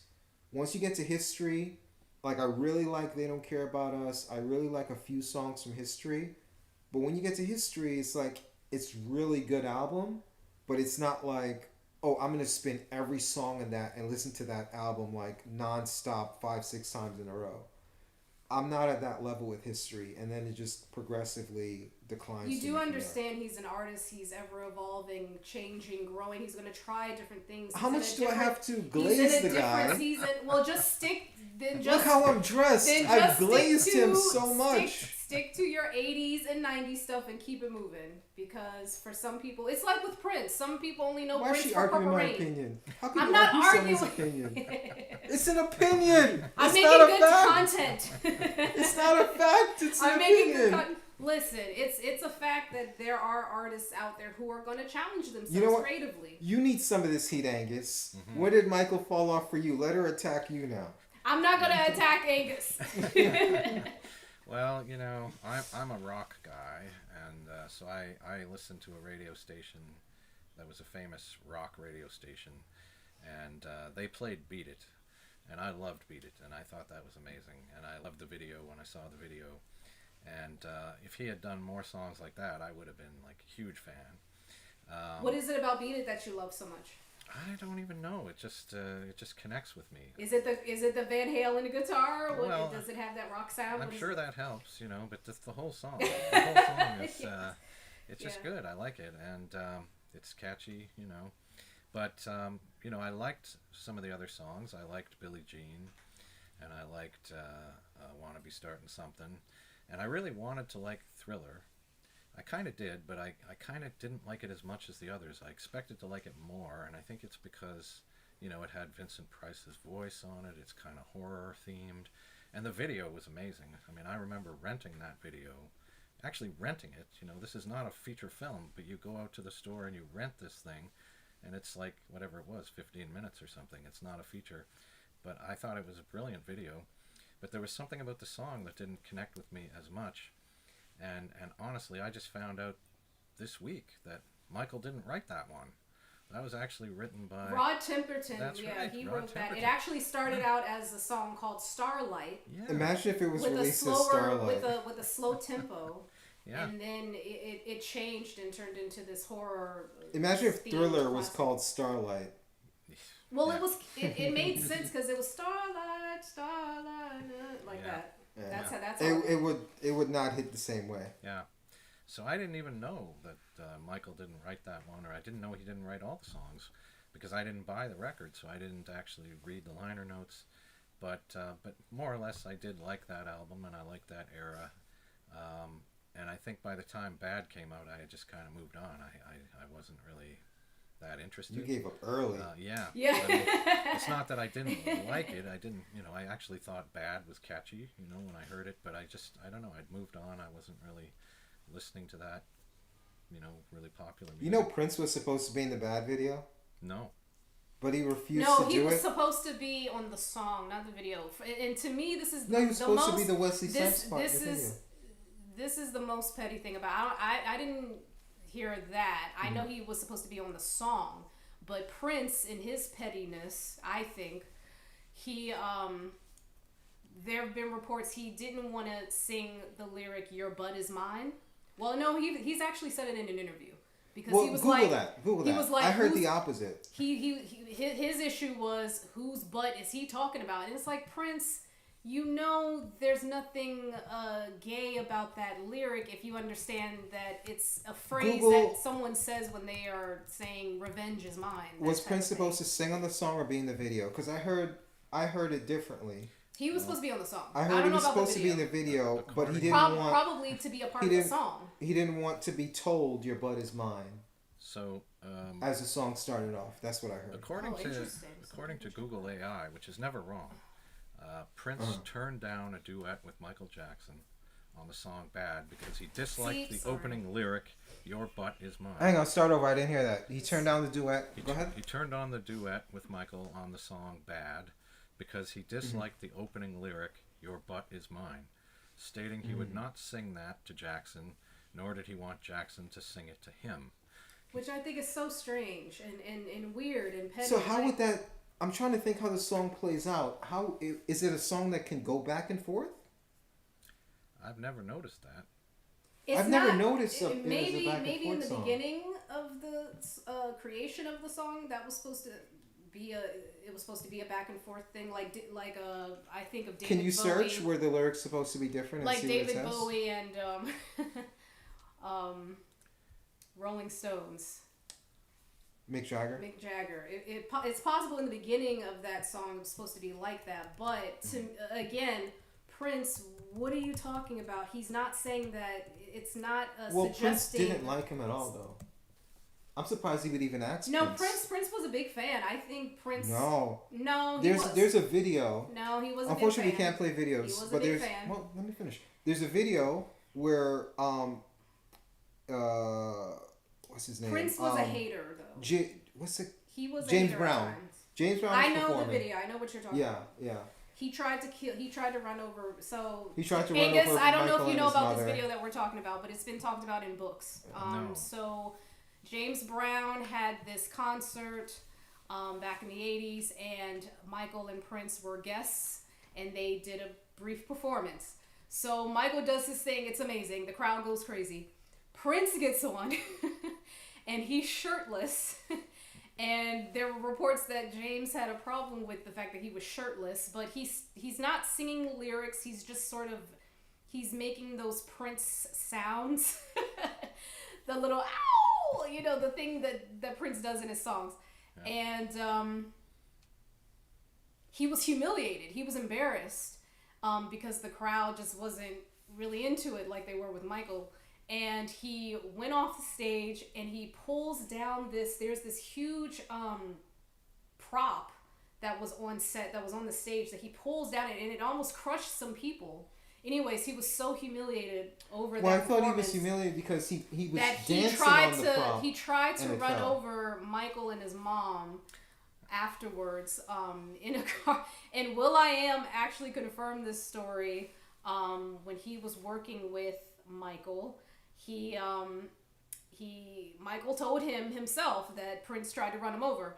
So will.i.am had a conversation with Quincy about it, and Quincy confirmed it as well. And he was doing the story in the different voices with Michael. Oh, I told you I never lie. He's a meanie. He said Prince is a meanie. I think Prince was just jealous of his brilliance. I know that he was close with a broadcaster. Sorry. He was close with I don't know if you know, Angus, of the journalist Tavis Smiley. He's a broadcaster in the U.S. No. Excellent journalist. He was on public radio. He had his own show for a while on PBS. He was close with Michael and Prince, and when Michael passed, Prince he called him up, they got together, he talked to him for hours about what he meant to him. I would imagine he was a huge inspiration for him, or an influence, especially as a peer. Yeah, I think Prince probably had like mood swings or something. I know he had issues with Janet and a multi-million-dollar deal she made with her label at the time that he was just livid about. He was very, and as I don't know if I'm sure you guys know, he was very outspoken about the industry, and the label and ownership and owning your masters. Yeah. So yeah, I think he was a bit of a hater. I think he was a bit petty with that song, and I think he had a big ego. I've heard the thing with Eddie Van Halen actually was that there was a weird dance that they played on who was going to call who first about collaborating on the song for Beat It. Because Eddie Van Halen is, Van Halen, And he has an older brother, right? Alex? In the band. Yes. And Alex, I think, had an issue with Eddie going off to do this song with Michael. Because it's not very rock. Yeah. So, yeah, I think it was just men and their egos and just being messy for no reason. That's the thing with Prince that bothered me so much. Like, why would you think that he's literally saying your butt is mine? I think you say that as tough guy talk, like, back in the day. Prince is a tough guy. I mean, it takes a tough guy to wear assless chaps. And perm his hair and wear makeup and high heels. Yeah. I mean, that's what got him addicted to the painkillers that killed him. He got heckled like crazy doing all that stuff. Like early in his career, he didn't care. But that's what got him addicted to the painkillers that eventually cost him his life. Do you think that's what it was? The high heel, yeah. Listen, do you think it's the painkillers is what killed Prince? Wasn't that what happened? He went out... That's the thing, sorry. What are you saying? Call me a conspiracy theorist. I'm not sure. I find conspiracy theories very interesting because there's a lot of spirituality that comes into this, and Prince was deeply spiritual. He was a Jehovah's Witness. There's a lot of talk about artists who sell their souls. Going back to Robert Johnson, and probably before his time, but I think his death was interesting because there was a blind item about him circulating, and I was in Canada at the time when Prince passed. I was in Toronto, and I was freaked out because I saw a blind item about this person who was about to pass away, and they couldn't go into details, but they mentioned the Lakers, the basketball team, LA Lakers. Now, for anyone who knows about the LA Lakers, before they were in LA, they were in Minneapolis. They were known as the Minneapolis Lakers, and Prince is from Minneapolis, and he was known for being an excellent ball player. So, he died in an elevator. The song Let's Go Crazy, elevator is a metaphor for the devil. I think there's a child actor who mentioned his death, specifically when the last photos of him, he was at a Walgreens parking lot, just sort of hanging out at the parking lot back and forth. And he said something that always stayed with me when I think of Prince's death. He said that the devil, Prince had to come in and the devil came and collected. So, you think sometimes you have to read between the lines when it comes to if you're media savvy enough, you have to read between the lines when it comes to headlines, when it comes to reports that are being put out. He was a JW, so they don't, I believe, and you can fact check this for me if you want to. I believe they don't believe in blood transfusions. So the days leading up to his death was just so odd because there were reports that he had this terrible flu, but he's on this private plane. Prince and Michael were both Jehovah's Witnesses? Michael was, yeah. You're saying Prince was though? Mm-hmm. Yeah. That's a weird coincidence. Yeah. And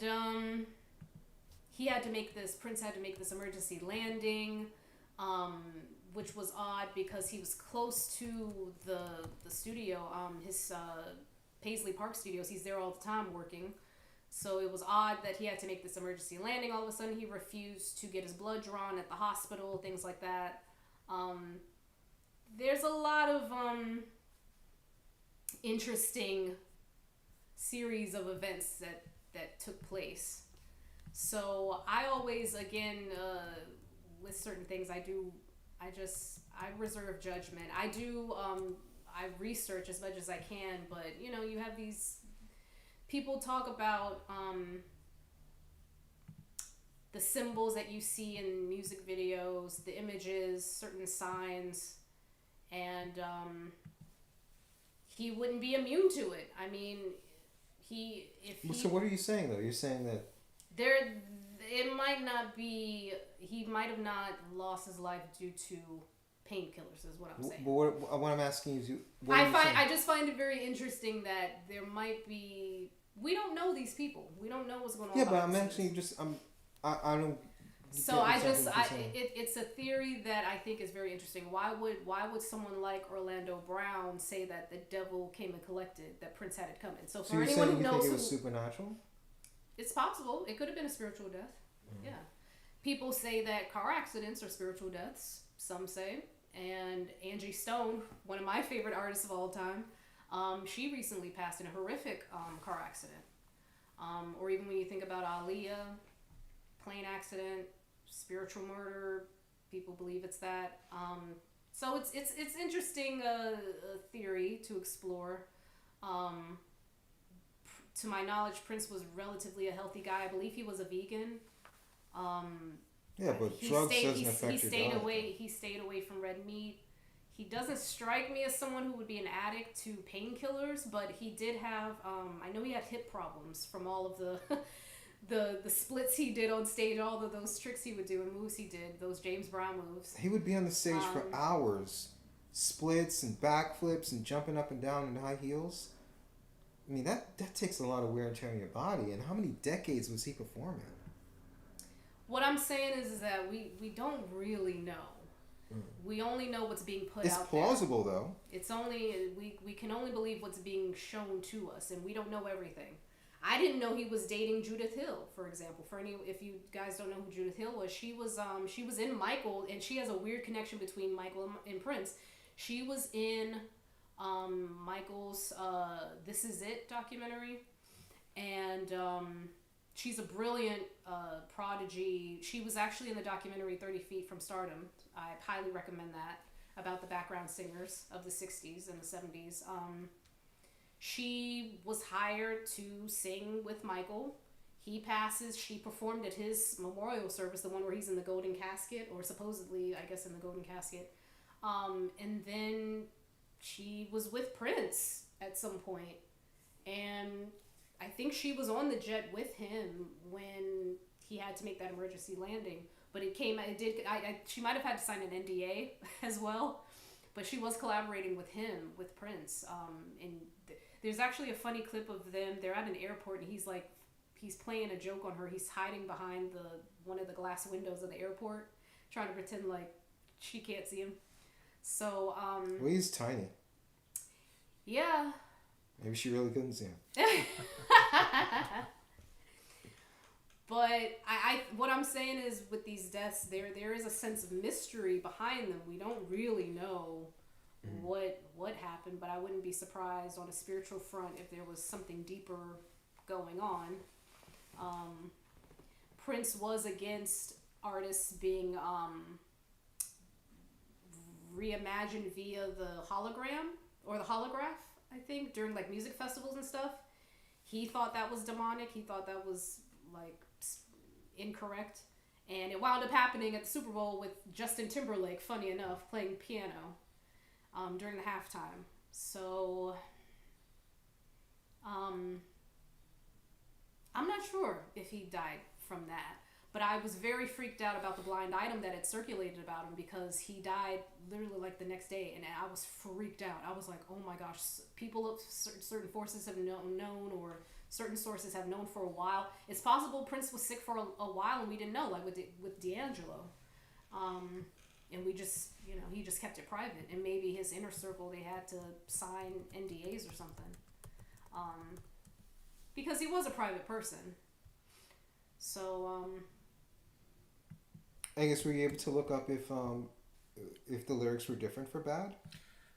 Yeah, they say the core lyrical theme remained the same. I can't really find information about lyrics being different, but they do say that Quincy Jones envisioned the song as a showdown or a battle between the two superstars. So, yeah. Interesting. And Prince apparently offered... Quincy's messy for that.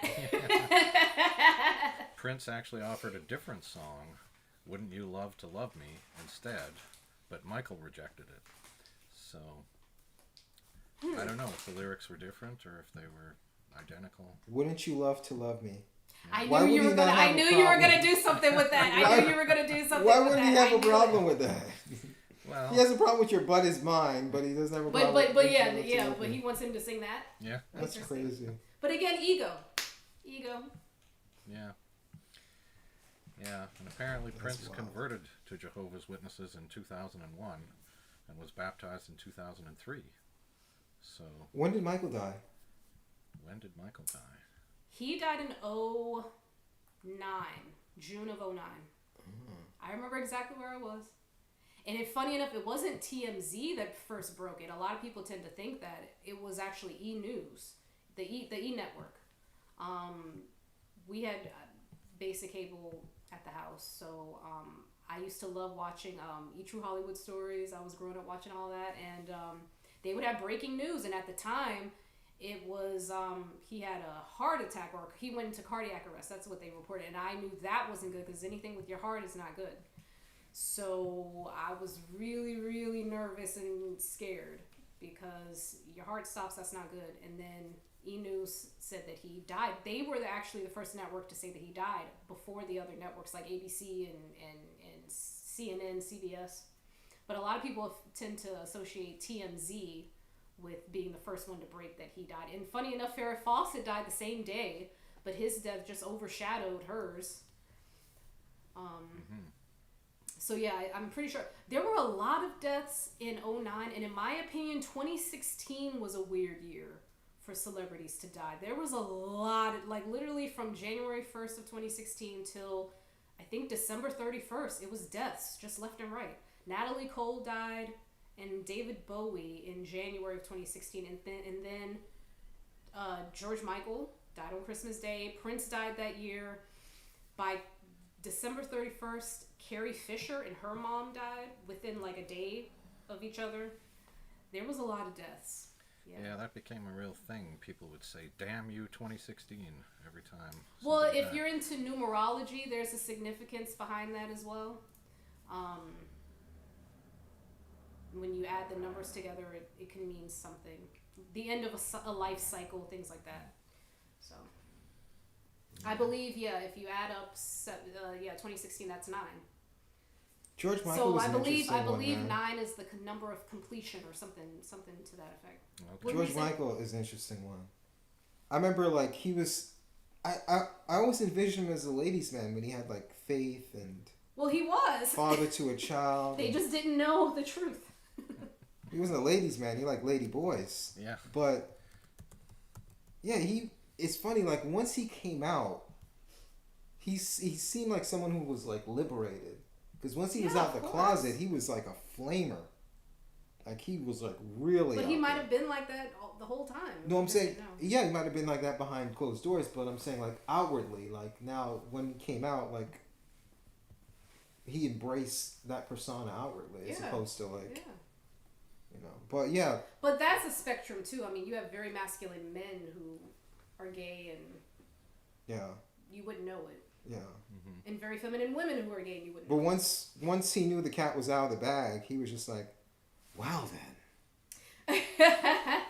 Do you think that's why because there's a lot more guys like that in the industry, do you think that's the reason why they wouldn't come out, is because people would expect them to be, how you doing?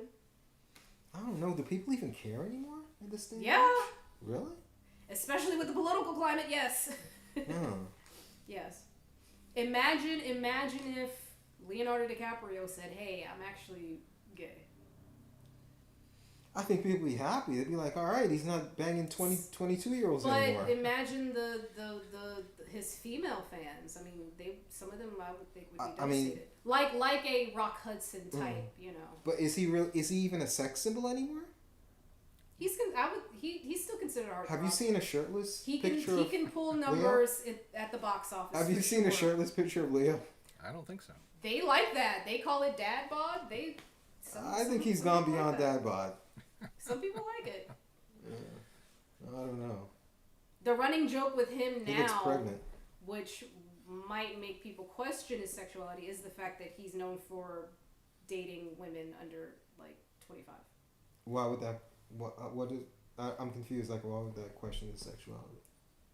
Well, because it's like, for some people, it's probably they might find it unusual that he hasn't dated someone his own age, or just someone more age appropriate, and then wants to date young girls. And then, but that's creepy. So and that shouldn't be normalized. But that's different than calling him gay. It's still. I think the public would still be uncomfortable with that. Mm. Why can't you just date someone, if not your own age, at least someone who's, I mean, your brain doesn't even mature until a certain age, until probably, late 20s or something. So, I mean, it would just seem, it seems a little unusual that he's still dating people under, that's like with Tom Cruise and his situation. What's his situation? But anyways. Am I missing something? I don't know. I'm the only one not laughing. We don't know these people. Let's just say. Well, I would like to think that it shouldn't matter for somebody to come out as gay. It shouldn't make any difference, but I do think... you have to think about the handlers. You have to think about their team. You have to think about the fact that they are selling an image to us. Yeah. They are selling us something. They are business people at the end of the day. They're salespeople. So they have to sell us a certain... But sexuality is not even a part of mainstream cinema anymore. Whoa! There are surveys that show that like this new generation. What's this new generation called again? Is it Gen Z or Gen Alpha? Gen Alpha. I think Gen Alpha's young. Gen Alpha. Yeah. They don't care about. They don't want to see that on screen. Yeah, that's surprising. So you see a lot of these Hollywood movies, like the men and the women are like friends, and they do a lot of like forehead touching instead of kissing. Really? They're like forehead touch. And a lot of the Avengers movies. But then you have movies like Sinners. I mean, there's still movies that are still showing scenes like, Yeah, but which it's I the was majority. like, The majority of movies don't. Well, do not that, but I was just like, they're gonna. Yeah. If you watch like Mission Impossible movies or Avengers movies, like when the two main love interests come together, they just like touch foreheads. I'm like, what the fuck is this? It's like the new Eskimo kissing. But that's a new thing. Maybe the MCU. Well, Leo, in the case with him, he's been around for a while. So I'm saying even on screen, he doesn't really have a lot of love. He's been able to craft a certain image about him that he wants to keep intact. I would imagine. So imagine if he did. Imagine if he did come out and people would be like, "What?" You have to think about his fan base in the Midwest. You have to think about housewives who are at home. I mean, it's all different markets and demographics out there. I would think housewives would be more into like. You're not a housewife. I didn't say I was. I said I think. You wouldn't know. Yeah, it's just an opinion. I would think they would be into more like younger dudes, the younger fantasy. When you see a lot of these. When people think of Leonardo, they think Titanic. Oh, Titanic was what? How long? 20 years ago? And his incredible face. And then he's also his face is really bloated He's from all that also alcohol. a great actor, but he's also a great He's got actor. like a fat head Yeah. from all that alcohol abuse. Probably his genetics too, right? Isn't he part like Your hair doesn't grow from genetics though. But alcohol, that it can somehow cause swelling. expands, and I think the nose Can you expands Google that? too at some point. I think that alcohol does affect that. It does bloat your Are there face, any more doesn't it? snacks? Head? Alcohol abuse. You want Makes your some nose oranges or red. something? Yeah, it's right there. It I'll makes be your nose back. red. Definitely makes your nose red. Yeah, I need Can you snacks. Google that and see if it affects your face? Does alcohol affect your face? I'm gonna touch up on my makeup. Like not increase your head size, but infect your face? Swelling, Do you have any snacks? alcohol abuse. Alcohol significantly changes your face, particularly with regular or heavy consumption. It causes dehydration, inflammation, and damages collagen, leading to a puffy, bloated appearance, redness, So it does. broken yeah. capillaries, and premature aging. These changes are often called alcoholic face. They can cause sagging skin. Whose face naturally kind of expands. I'm sorry, what was the last part of what you said, Angus? They can cause sagging skin, dark circles, and a dull gray or jaundiced complexion. So yes, it definitely changes. Well, I mean, it did. Yeah, he does look like someone who abuses alcohol because his head is like big. His face is fat. Well, yeah, his face might be, but I don't think it increases your head size. Like your skull doesn't. No, but his Fat. face though. His I'm not face, saying his yeah, skull yeah. grew. His He's not face- like a mutant. Yes, no. His face is, Yeah. bloated and puffy, perhaps. Yeah, Yeah, definitely. he's definitely got the alcohol gut too. Oh yeah. Saw a shirtless picture of him.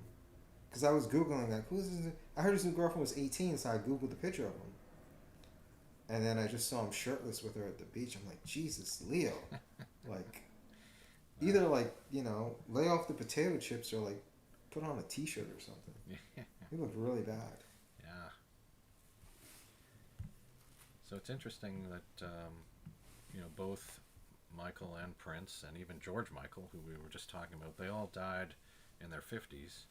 I think Michael was the youngest. I think he was exactly 50. So, again, far too young, and it seems to be far too common. I guess maybe it's a lifestyle thing. I don't know, but... No, there's drugs. What are you talking about? Michael, Prince, those guys? Yeah. George Michael, it's all drugs. Drugs, Whitney yeah. Houston. Well, that's Drugs. lifestyle, drugs, yeah. Yeah. Yeah, so... Yeah, it's just interesting. Yeah. But, But what? 1 second. But what? but nothing. Oh. I'm back. So I think we took a real sideways journey here. I think you and I talked about where we kind of stopped listening to Michael as much. I don't know, did we ever hear your... Did you ever... My answer? Did you ever... I never stopped. Sorry. Yeah. I never stopped. But I will say, when it came to the scandals, controversies, I was extremely concerned and worried. It's hard when you have someone you would consider a hero, an artistic hero for you. I'm sure you have a rock musician who you love. It's hard to imagine them doing such foul, disgusting, unethical things. It's just really hard. So I've been quiet when it comes to, and also I also just don't know enough to even really come up with an opinion or an educated opinion about it. Yeah. I know there's articles. I've skimmed through some. For me, I always kept up with what he was doing, even in the aughts. I love Marsha Ambrosia from Flowetry. He worked with her. I'm sorry, 1 second. Anything going on in the chats has one? Has one. No, I haven't seen a thing. I thought Nothing? maybe Nothing? No, I thought maybe we'd stir something up with all this, but no, there's nothing that No. has appeared. No. Okay. All right, go ahead. Sorry. I wonder if we have to be like more extreme and say No. offensive Yeah. stuff. Yeah, him and Marsha, I mean, he knew about her when she was just starting out. So, and that song Butterflies, I mean, he didn't make a lot of changes. He just used the demo that she sent him and went with it. So I always kept up with what he was doing. I was really excited to see him reunite with his brothers, and when they had that 30th anniversary concert, that was very exciting. When all the acts came out to do a song in tribute to him. When I rewatched, that was the one where Britney Spears and NSYNC. No, was it? There was It's one with not Britney Spears but and the it's one with NSYNC. NSYNC. It's 98 Degrees is Whitney. People were talking about her weight Okay. during that time. Elizabeth Taylor's on his one side, and then I think Macaulay Culkin's on the other side of him. Yeah. People Well, that's were one going thing though. nuts. Those celebrity kids Destiny's Child. always defended him. Which one of his what? Mm-hmm. Those celebrity kids always defended him. Macaulay Culkin. Yep. And I forgot which Corey it was. I don't know if it was Corey Haim or Corey Haim. Corey Haim. I mean, Feldman. He was the one Feldman? who was obsessed with him. He did the impersonations. Corey Feldman, when they called him in for that LA case, defended Michael. And he said, even on Howard Stern later, the minute he defended Michael, they didn't want anything to do with him. They didn't want any of his testimony anymore. They just kicked him out. They Same just with said, Elizabeth "We're done." Taylor. Same with The her. minute they started defending him, it's like, nope, we don't want to hear it. Goodbye. Yeah. But they defended him to the end. And you could say, hey, like maybe he molested the non-celebrities or whatever, but Yeah. they always stuck by him though. You know who my favorite take is when it comes to those allegations? Dave Chappelle. Have you guys watched For What It's Worth? That stand-up special? This No. was during his Chappelle Show era. He creates this brilliant joke about Michael. He's the only comedian that I've seen do it in a way where it's perfect. So he was just saying how he just didn't understand how he lays out what he had alleged. He said that they climb trees, they sing songs, I think they did some baking, and he says in the middle of all this childlike activity, for some reason, Michael whips out some wine and some pills and says, I'm gonna suck your you know what. And he said, they called that abuse. He said, that's a good host. What more do you want? He said, I'm lucky to go to my friend's house and get some grape drink. That's my favorite take on the situation with Michael. My favorite. Because Dave is the same way. He's reserving judgment. He's just going to stay quiet until everything. And then he was paying attention to the timing of when all these allegations came out. I think something was happening in the country, the country probably invaded another country. They probably bombed another country or something. He was just suspicious of the timing of all of that. So, yeah, I still listen to Michael. In spite of that, he is one of the cases I don't separate the art from the artist. Yeah, I still love him, still listen to him. Now, funny enough, R. Kelly I won't listen to. I haven't listened to him I believe in I can years. fly. And he also collaborated with I Michael. believe I can touch Yeah, the sky. he wrote That was supposed to be for Michael. I wouldn't be surprised, but Michael turned it down. I'm like, he wrote how You're did Not he Alone. turn that song down? Mm-hmm. It's such a perfect song for Michael. It is. It was is. perfect for him. And R. Kelly even But said, he's like, he already wanted got him a to- bunch of stuff. He probably was like, you can I would have it. much preferred that song on his discography than R. Kelly's discography. Really? I thought he would have killed it. Michael and Oh, his of course. voice, he Well, would it's have killed Michael. it. I mean, it's still a good song, but I thought it would have been better for Michael's voice to hear that song that way.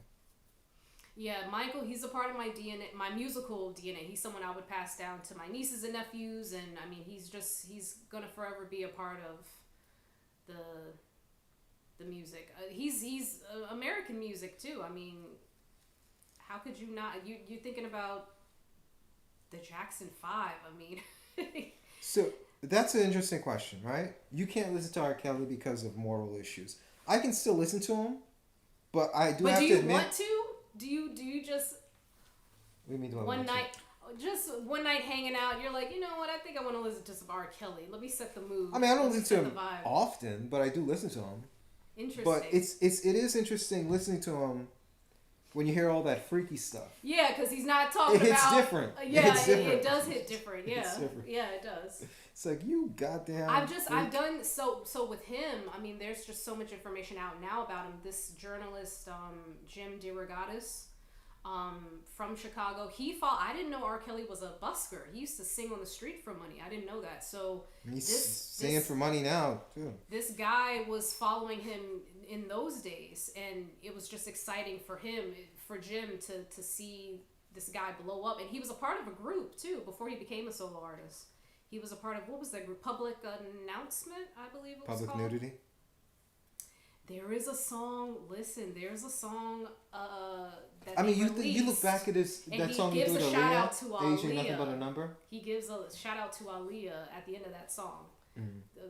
But anyways, just a little interesting trivia fact about that band, that group. But yeah, he But listening to Age Ain't Nothing But a Number with Aaliyah, knowing that she was underage, and he's basically telling it's that famous interview. I don't know if you have seen the interview with her and him. They're wearing the matching outfits, and she's talking to the interviewer, and he's saying really creepy things, and he's breathing kind of funny, and it's just a mess. So with him, I can't listen to him. With Michael, I can still listen and not think about the allegations and all that. I'll have to think about that. Angus, is there someone you cannot listen to for a moral reason? I don't know if there's anyone in that category for me. Yeah, I don't know. That's a good question. Sorry. That's a good question. I can't think of anyone. To slip out of my ear. I can't think of anyone offhand that I've abandoned. Well, a lot of rock musicians I can't listen to young groupies, Drake. like underage groupies. Mm-hmm. Yeah. So what would make them different from Drake? Yeah. I mean, no, I can't listen to Drake because like he's suing for losing a rap battle. Like I can't listen to somebody that's soft. That's it. That's all. That's the only reason why you don't listen to him. Yeah, he's trying to like destroy free speech if he wins. You know? How about the fact that he's one of the most carefully crafted musicians out there? I don't mind that. Yeah. It's suing for losing a rap battle. That's. But he's not a real MC. I mean, I should maybe say allegedly, just in case someone hears this. Mm-hmm. But he allegedly doesn't write his lyrics. I mean, Kendrick says that's not alleged. I mean, it's known fact he doesn't write a lot of his lyrics. Some people don't know, mm-hmm. and some people still listen. Mm-hmm. Like a lot of artists, they have like 10 songwriters on the song. Yeah. No, he has a team of writers. That doesn't bother me. What bothers me is suing for losing a rap battle. I can't listen to you, man. That's just insane. But I know that hurts you because he's Canadian. No. You like Drake, eh? I'm sorry. No. Do you listen to Justin Bieber, Angus? No, I sure don't. No. You don't? Interesting. Okay. No, again, I'm more of a rock guy. Do you listen to ZZ Top? I do. Angus? I do listen to ZZ Top. You look like a member with the beard. Yeah, well, I mean, I'm not quite that extreme, but yes, that's sort of... You're not? No, I think You're close. I think their beards go a little bit longer, but... You're close. Yeah, and for those who don't know, I've had a beard for many years, but I stopped trimming it during the pandemic because all of my in-person meetings were canceled, and I thought, okay, well, I'm not going to bother trimming this until the meetings are restored, and of course they never were, and so it just kept growing and growing, and then I would take walks, and people would stop me on the street, and they'd say, that beard is amazing, you got to keep going, don't cut that, you know, and so it sort of became its own thing. And people would shout out of cars, you know, they've compared me to all kinds of people.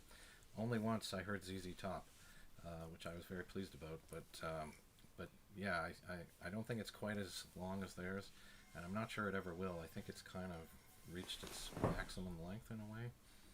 But yeah, that's why it happened. Do you want it to? Would you be open to growing it longer? Oh yeah. I mean, I'm not trimming it. What does your girlfriend think? I think she likes it. Yeah, I think no complaints really. Yeah. Have you asked her? I don't know. Have you said, hey, babe, would you want me to shave this, or you like it? She could be just being polite, and saying, Oh, God, him with the Canadian jokes. Oh, it's today gonna be the day. It's today gonna be the day he asks me if Hey, he can shave Angus, it. Yes. this is very cliche, forgive me, but I never tried, when I was living in Toronto, I never tried poutine. Oh, really? Yeah. I never tried it. Yeah. I ate a lot of shawarma, Yes. and Shawarma's not anything to do with Canada.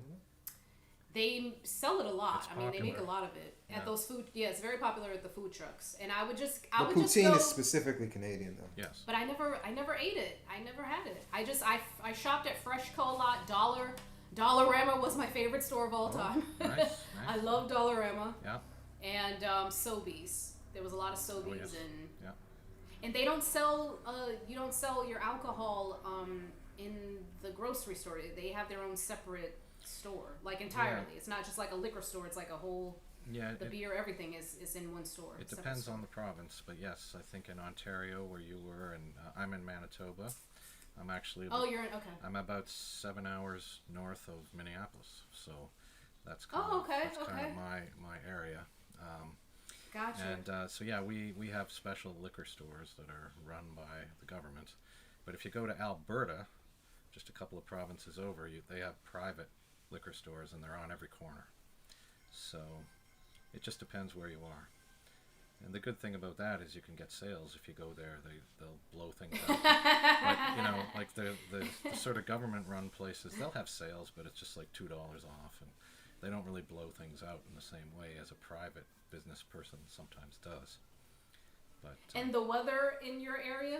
Because the running joke I've heard is that Canada only has 2 seasons. They got winter in July, or yeah. winter and more winter. yeah, well, we're very close to the geographic center of North America. Like people think of us as being very far north, but actually we are almost in the center. There's a plaque that's not too far outside the city that is the geographic center. So we get the extremes. So in the summer it gets really hot, and in the winter it gets really cold. And the winters do tend to last longer than in some places. So yes, some people will joke about I'm in Winnipeg and they call it Winterpeg and stuff like that. But we do have the very Right. very hot summers as well. Do you have Tim Hortons out there? Oh yeah, we have Tim Hortons. Yeah. Didn't Timmy's, I've heard you call it. Timmy's? Yeah, I don't, but Yeah. but yes, people Okay. do. Yeah, Yeah, some call it Timmy's. yeah, and it's interesting because they were always bigger in the east, and we had a local chain here called Robbins, which was everywhere, and then eventually Tim Hortons kind of moved in, and now there's no Robbins anymore. So there's a lot more here now than there was in terms of Tim Hortons, but. They're big in New York, like right up, like near the border. Oh yeah. I've seen them in Buffalo, and Yeah. anyone who's crossing over. Mm-hmm. Yeah. Yeah. So. Yeah. I don't remember what we were talking about before we got into this now. Well, the Michael Jackson, his music. If I Right. was answering if I had, Yes. No, I think the last I thing never, was, I is never there considered. anything that I won't offends you? say never. I will always be a fan. I didn't think he fell off for me. I was really sad to see him go through all the legal stuff. That was really sad, and I just was upset that he was the butt of a lot of jokes. Because the public perception, to an extent, was that he was strange, he was weird, he was unusual. The whole the other image I'm thinking of right now is when he showed Blanket, his I believe his youngest, to some fans in London, and he held him, but it was over the ledge of the balcony. That famous image. Just things like that. I think people were. Some people, depending on which side of the fence you're on, were just looking for more eccentric things, quote unquote, eccentric things to come from him. That's because they're ignorant. They're ignorant. Yeah, they're stupid. They're stupid. They're just. They're poopy faces. Yeah, they're meanies. So, and he employed so many people. He loved dancers. Had a love for that art form. kept them employed. I'm sure they were devastated, when he passed. Helped I think he probably he cared about the planet. I mean, he was like a philanthropist. I mean, yeah. So yeah, I never. Sorry. Is there a way to pause it while I'm pressing the button? No, you're unpausing it when you're pressing the button. Okay. Yeah. Well, it's slipping out. So he didn't fall off for me. It was just hard to see his personal mess overshadowing all the success, the incredible accomplishments. I mean, I love the reaction of the audience when he did the Moonwalk for the first time, the Motown 25th anniversary. I love that moment because you could tell they had never seen anything like that before. And Michael was just studying what the streets were doing. He was just studying what the dancers were doing in the streets. So it was popular there, but he popularized it. And, Angus, can you Google, did he invent the robot? He didn't invent it. He might have. No, that TikTok, that tick dance, that's been going on for a long time. Well, let's find out for sure. And then because he was doing that in the Jackson 5. You have to think about the dancers out in LA. I mean, the dancers in New York, I think they were just spinning on their heads and doing the break dancing, but LA, it was something different. So he was just studying what the streets were doing. So Michael did not invent the robot. Well, why does that make you happy? He famously, no, the way Angus said it. He famously popularized it during his 1973 Dancing Machine performance on Soul Train. She's a dance. The dance was developed by street dancers Charles Robert Washington in the late 60s. By street dancers like late Charles 60s. Wow, yeah, that's late amazing. 60s. And it was rooted in 1920s mime techniques. So if you want to really go back to the origins. But can you Google what other Michael dances did he invent aside from the Moonwalk? He was a big fan of Gene Kelly and Fred Astaire and Ginger Rogers. Yeah, so I got the famous fedora from Fred Astaire. What fedora? It says here he's... the fedora that he wears all the time. The hat. You have it? Yeah, I have one. Where is it? It doesn't fit on the wig that well. That's why I didn't wear it. So he is most famous for popularizing the moonwalk or backslide. Yes. Yeah, and, he invented the anti-gravity lean, which he patented. Oh yeah, the lean. He apparently patented. Which I still don't know how he did that. How did he? It's a thing in the shoe. Like a nail. So it's keeping his. There's a nail that comes up in the heel of the shoe. It's keeping him centered though, so like grounded where he can just lean. Yeah, well he leans forward and the nail keeps the back of his heel on the ground. That's a 45. I mean, he's really going down. I mean, you have to be a great dancer even with the nail, but the nail keeps him from falling over. It's so funny when you look at Michael's videos and his live performances. He was the best dancer out of all of his dancers. He was the sharpest one. Yeah. I think of Smooth Criminal. That's one of my favorite music videos. So it's the lean and the moonwalk? That's all they're giving him credit for? He also created iconic specialized movements like the circle slide, the side slide, and intricate high-speed spins, often combining them with precise, isolated robotic movements. There's a move that he does in You Rock My World that I was able to copy. I don't know if you know, but I don't know what it's called, but he hunches his shoulders up and he leans forward and he does this walk. No, not like that, but it's incredible. Just the amount of control that he had over his body. Oh, what about that little thing he does on Beat It? I think he does it on Thriller too, where he does like this. And like a body roll? Okay, yeah. That's choreography. He probably... That's a move though, no? It's a move, but it's when you see it though, you don't think, oh, that's a dance move. You think, oh, that's the Michael Jackson. I think Beat It. I know it's from Beat It. He does it in Thriller too. No. Yeah. Not really. Well, he also does the toe stand, where he that too. Yeah. He holds his entire body weight on the tips of his toes. Which is something ballet. I mean, that's what ballet dancers do. Yeah. And Or ballet. there's the turn walk. I saw this blaxploitation movie once, and it was so bad. What was it called? I forgot, but there was a girl in it who was wanted to be a dancer. What And kind? they Wait. What kind of dancer? Ballet. Okay. That's what I'm saying. Just with wanted the to joke. double check. But they called it ballet in the movie. Ah. They never called it ballet. Is that the running gag? That was their No, running... it wasn't a running gag. I think they just didn't know how to pronounce it. That's what made it funny. That's funny. They just pronounced it ballet. They just pronounced it the way they read it. So they weren't doing that to be ironic. They just really were illiterate, maybe. I wouldn't say illiterate. They just didn't know how to pronounce it.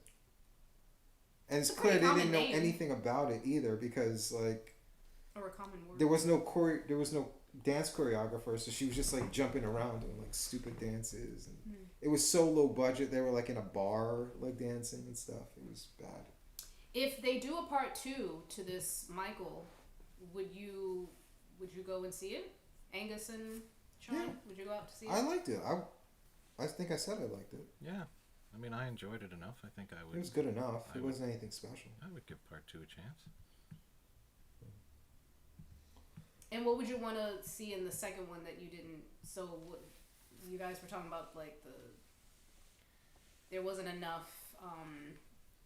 I thought it was fine for what it was. I think it was just a concert movie. I didn't have any complaints. Well, I think if they do a part 2, they're going to have to continue on and tell us more of the story, and that's going to lead them into the darker areas, I would think. I mean, they'll talk about it, but I don't think they'll. I mean, he won, so they're not gonna. It's not gonna be controversial. They're gonna present it as he won, and they were lying. It's gonna be his side of the story. So I think people wanting to see it, thinking it's gonna be, oh yeah, they're gonna take him down. It's gonna be like, Leaving Neverland or whatever. It's not. It's gonna be that. It's gonna be the same thing. It's gonna be his slant on it. Yeah, could be. Yeah. Because he wasn't convicted of anything. He beat every single charge. And there were a lot of people that went up on the stand and lied. So. Well, that would mean that the director would have to consult with the family or whoever's agreeing to do this, the part 2, going through. Well, everything was fine. Papers, it was just going through a lot of his the whole non-disclosure stuff, thing. Maybe diaries, if he was documenting what he was going through as. Well, what I'm saying is they shot it all already. They shot a lot of that trial stuff already. They just couldn't put it in for legal reasons. Well, I'm not sure if they're going to put that in the second part. I'm just saying if they're, like I said, I'm thinking quality. I'm thinking integrity. They're just trying to make money. Yeah, so I probably wouldn't see the second one because of that. I just think he's a great source material, and it's easy to just make something about him because it's Michael Jackson. So I'm not sure if this is about integrity, heart, and soul. I think it's just trying to make a quick buck. I'm just saying what the director might have to do in order to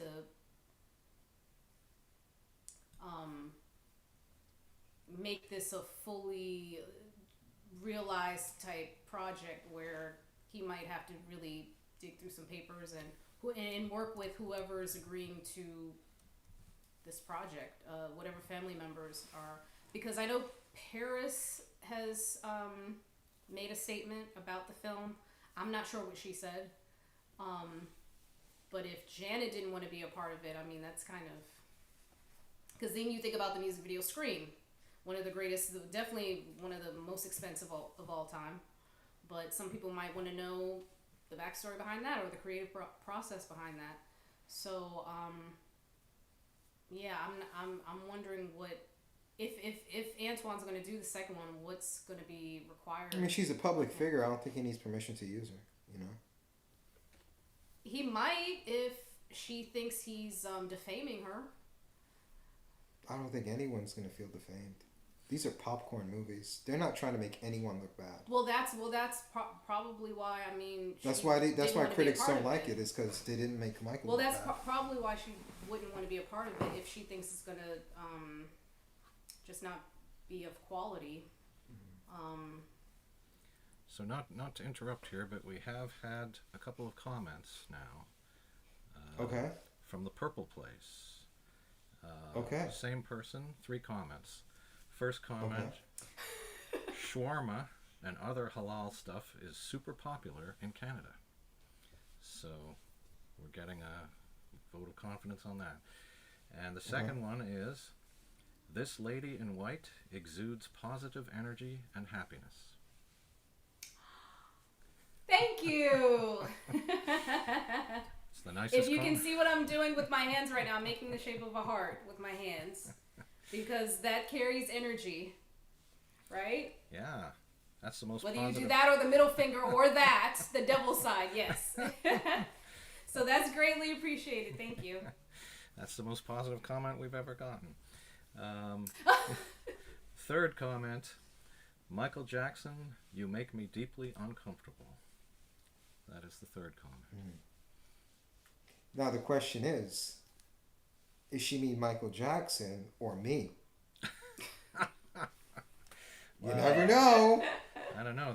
That's reading into it a little bit. She could be saying, "Hey, that Michael Jackson guy is making me feel uncomfortable." The guy, or looks Michael like Jackson is making me feel uncomfortable. Angus, did you ever try and do the moonwalk growing up, like at parties with friends in grade school? You never tried, or you never wore the glove? Like I feel like everybody was wearing the glove at that time. No, there were a lot of people doing that. Yeah, I don't think I really did that.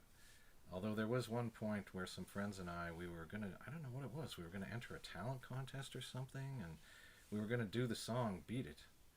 And oh, okay. yeah, one of the other guys was supposed to sing it, but he didn't really know the words, and I knew all the words, so I kept telling him, "Oh yeah, this is the line, this is the line." And then his older sister was kind of directing us, and she said, "Why aren't you singing this?" And so I got promoted, and I became the singer. But I don't think we ever did it anyway. Naturally, yes. Yeah. So I mean, I don't think I was wearing a glove or anything, but I was definitely trying to channel Michael Jackson in that moment. And my voice hadn't changed yet. I was young, so I could really do it. I could sing that high stuff. But what do you think of Alien Ant Farm's version of Smooth Criminal? It's not bad. I don't mind that. I've heard. That's it? Yeah. I don't have any really specific thoughts, but yeah, I don't mind it. I've heard it on the radio. Yeah. It's one of the best versions of a song ever, and it's properly, I mean, rock. I mean, it's a very rock. Yeah. That's true. Has a rock sound. Yeah. Not heavy metal, not industrial. It has that perfect rock sound. Yeah. Yeah. I should probably give it another listen now that you mention it.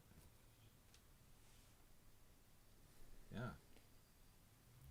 So, okay. So there we got some actual comments, and they weren't all bad. Is this progress? Hey, anything is progress, man. Anything is progress. All right, let's wrap it up here because Angus, we still have to do a Zoom with the scripted part too. Sure.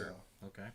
All right, so should I even do a song? We've done so many songs throughout the show.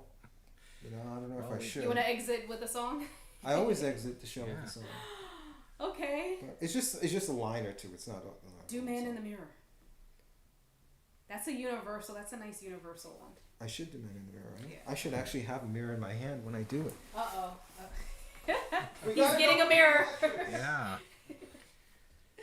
Well, I'll just take this moment to thank you for being here today and being part of this. Thanks for having me. This was a great talk. Yeah. About one of my favorite people, artists. Like a Michael Jackson. Yeah. I'm talking about the man in the mirror. Oh yeah. I'm asking him to change his ways. Oh, change. No message could have been any clever. If you want to make the world a better place, take a look at yourself and make a change. Thank God it was the fedora, not my wig.